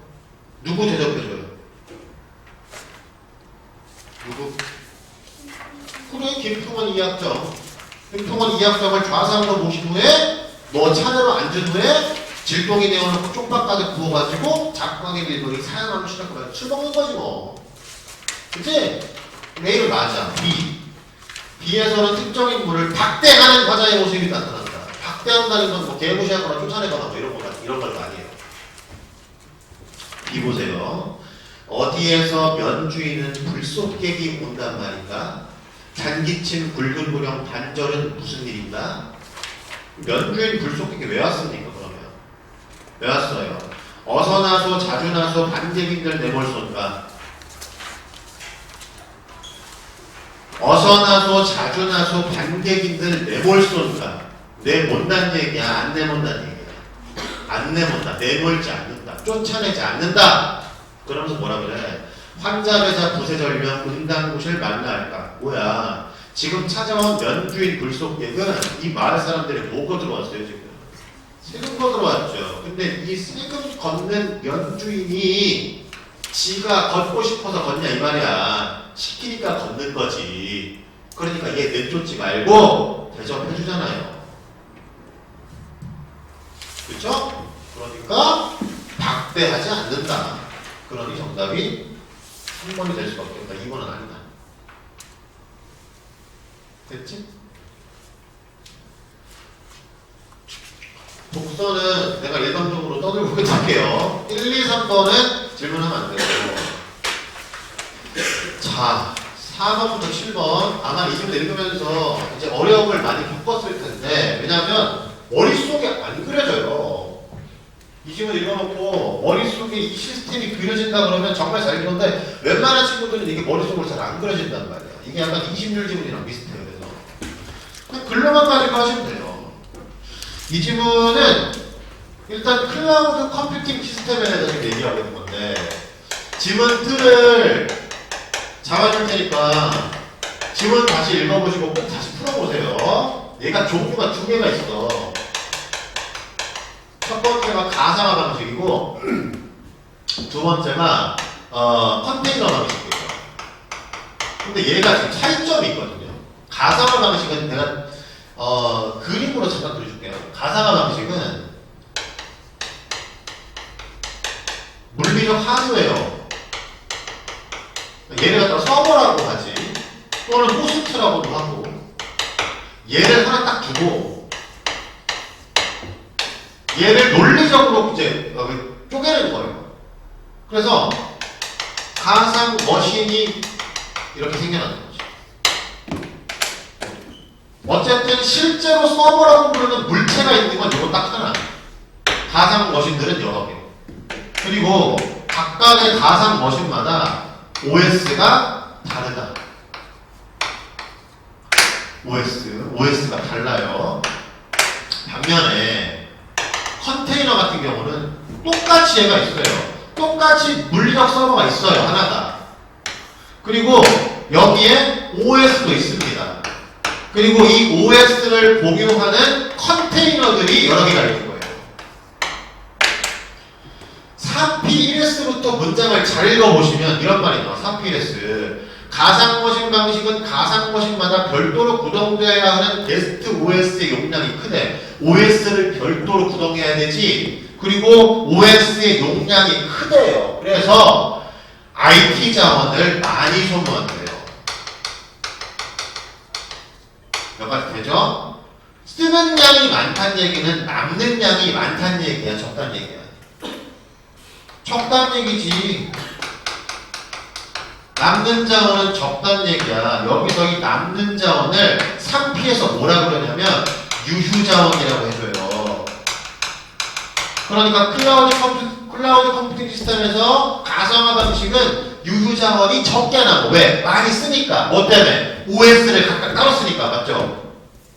3P에서 써있잖아. 그럼 얘는 OS를 따로 쓰지 않지. 같이 공유해 쓰지. 그러니까 얘 대립상이잖아. 그러면 이 컨테이너 방식은 IT 자원의 소모가 상대적으로 적은 거야. 따라서 유휴 자원이 많아져요, 적어져요?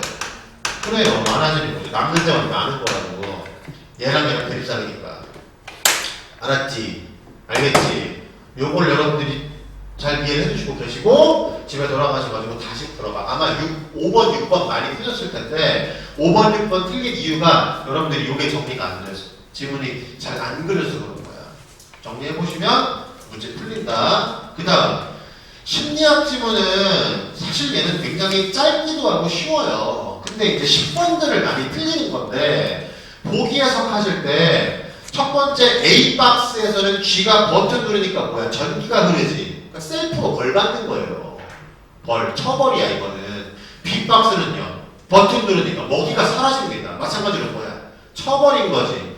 A는 싫어하는 걸 제공하니까 정적 처벌인 거고 B는 좋아하는 걸 뺏어가니까 부적 처벌인 거야. 그러니까 자극과 반응에서 자극으로 들어가는 게 처벌임을 딱 여러분들이 특정을 하시고 선제 하나하나 체크해보세요.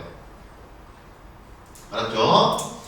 그 다음 마지막 지문은 이런 류의 지문은 언제나 나오는 문제가 뭐야? 14번 같은 문제야. 언제나 비교하게 시킨단 말이야. 공통점 차이점을 언제나 물어본단 말이야. 읽으면서 공통점 차이점을 정리를 하면서 읽어야 돼요. 그러니까 이게 읽으면서 정리가 안 되는 친구들은 13번하고 14번을 틀려요. 그냥 13번 먼저 볼까요? 정답은 2번이거든요.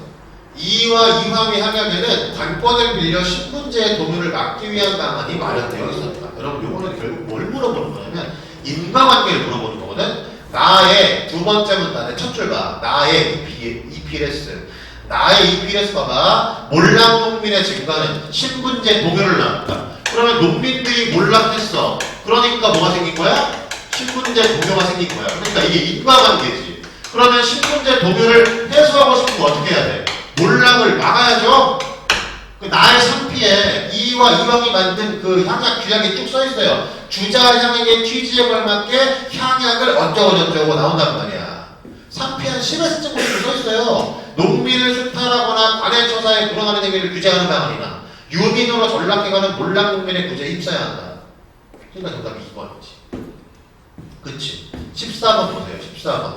기억, 니은 비교하는 거야. 정답 3번이죠. 정답 3번이에요. 기억이 적극론자, 니은이 신경론자들인데 적극론자들은 신경론자들과는 달리 향약을 일곱 단위로 시행하는 것이 성리학의 기본 대의에 위배되지 않는다고 생각했다. 얘는 가의 4P1S의 대립상이야.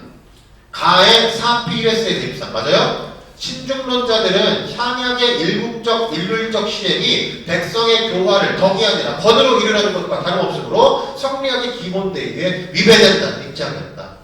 자 그러면 향약의 일국적, 일률적 시행은 누가 주장한 건데? 적금론자들이 주장한 거지? 맞지? 적금론자들을 까는 거야 누가? 신중론자들이 야 너네는 말이야 성리학적 기본 대의에 어긋났어. 그렇게 하면 안 돼. 이런 얘기잖아. 근데 얘랑 대립상이잖아요. 그럼 얘는 뭐야? 성리학적 대의에 맞다는 얘기죠. 그러니까 정답은 3번이 되는 거죠. 전형적인 차이점을 물어보는 문제잖아요.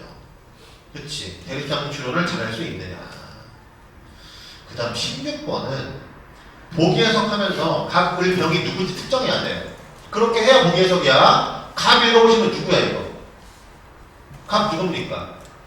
사림들이 관건까지 등에 업고 횡포를 부릴 수 있다. 뭐야? 신중론자들이지. 그죠? 을은 조정의 영으로 반포해야 된다. 적극론자들이지? 그 다음 병은 누구냐면 가의 1피 잘 읽어보시면 얘 주희입니다. 주희. 가의 1피에 뭐라고 나와 있어요? 향이야 주자향을 펼쳐냈는데 뭐라고 나와 있어? 사대부들이 도덕적 모범이 돼야 된다. 사대부들이 모범이 돼야 된다. 병이 뭐라 그럽니까? 거기에서 조정의 벼슬아치들이 아직 바람에 이르지 못했는데 어찌 백성을 바르게 할 수 있겠느냐. 그럼 백성을 바르게 하려면 조정의 벼슬아치들 먼저 달라져야지. 얘네들이 모범이 돼야지. 그러니까 병은 주자다. 주희다. 라고 특정을 하시고 선지를 보면 답이 나와. 먼저 가불병이 어떤 입장인지를 먼저 특정을 해놓고 봐야 돼요. 안 그러면 선지 판단 안 돼요. 집에 가서 독서는 꼭 다시 보시고 다음 주 숙제 잘해보시고 감기 조심하시고 고생했습니다.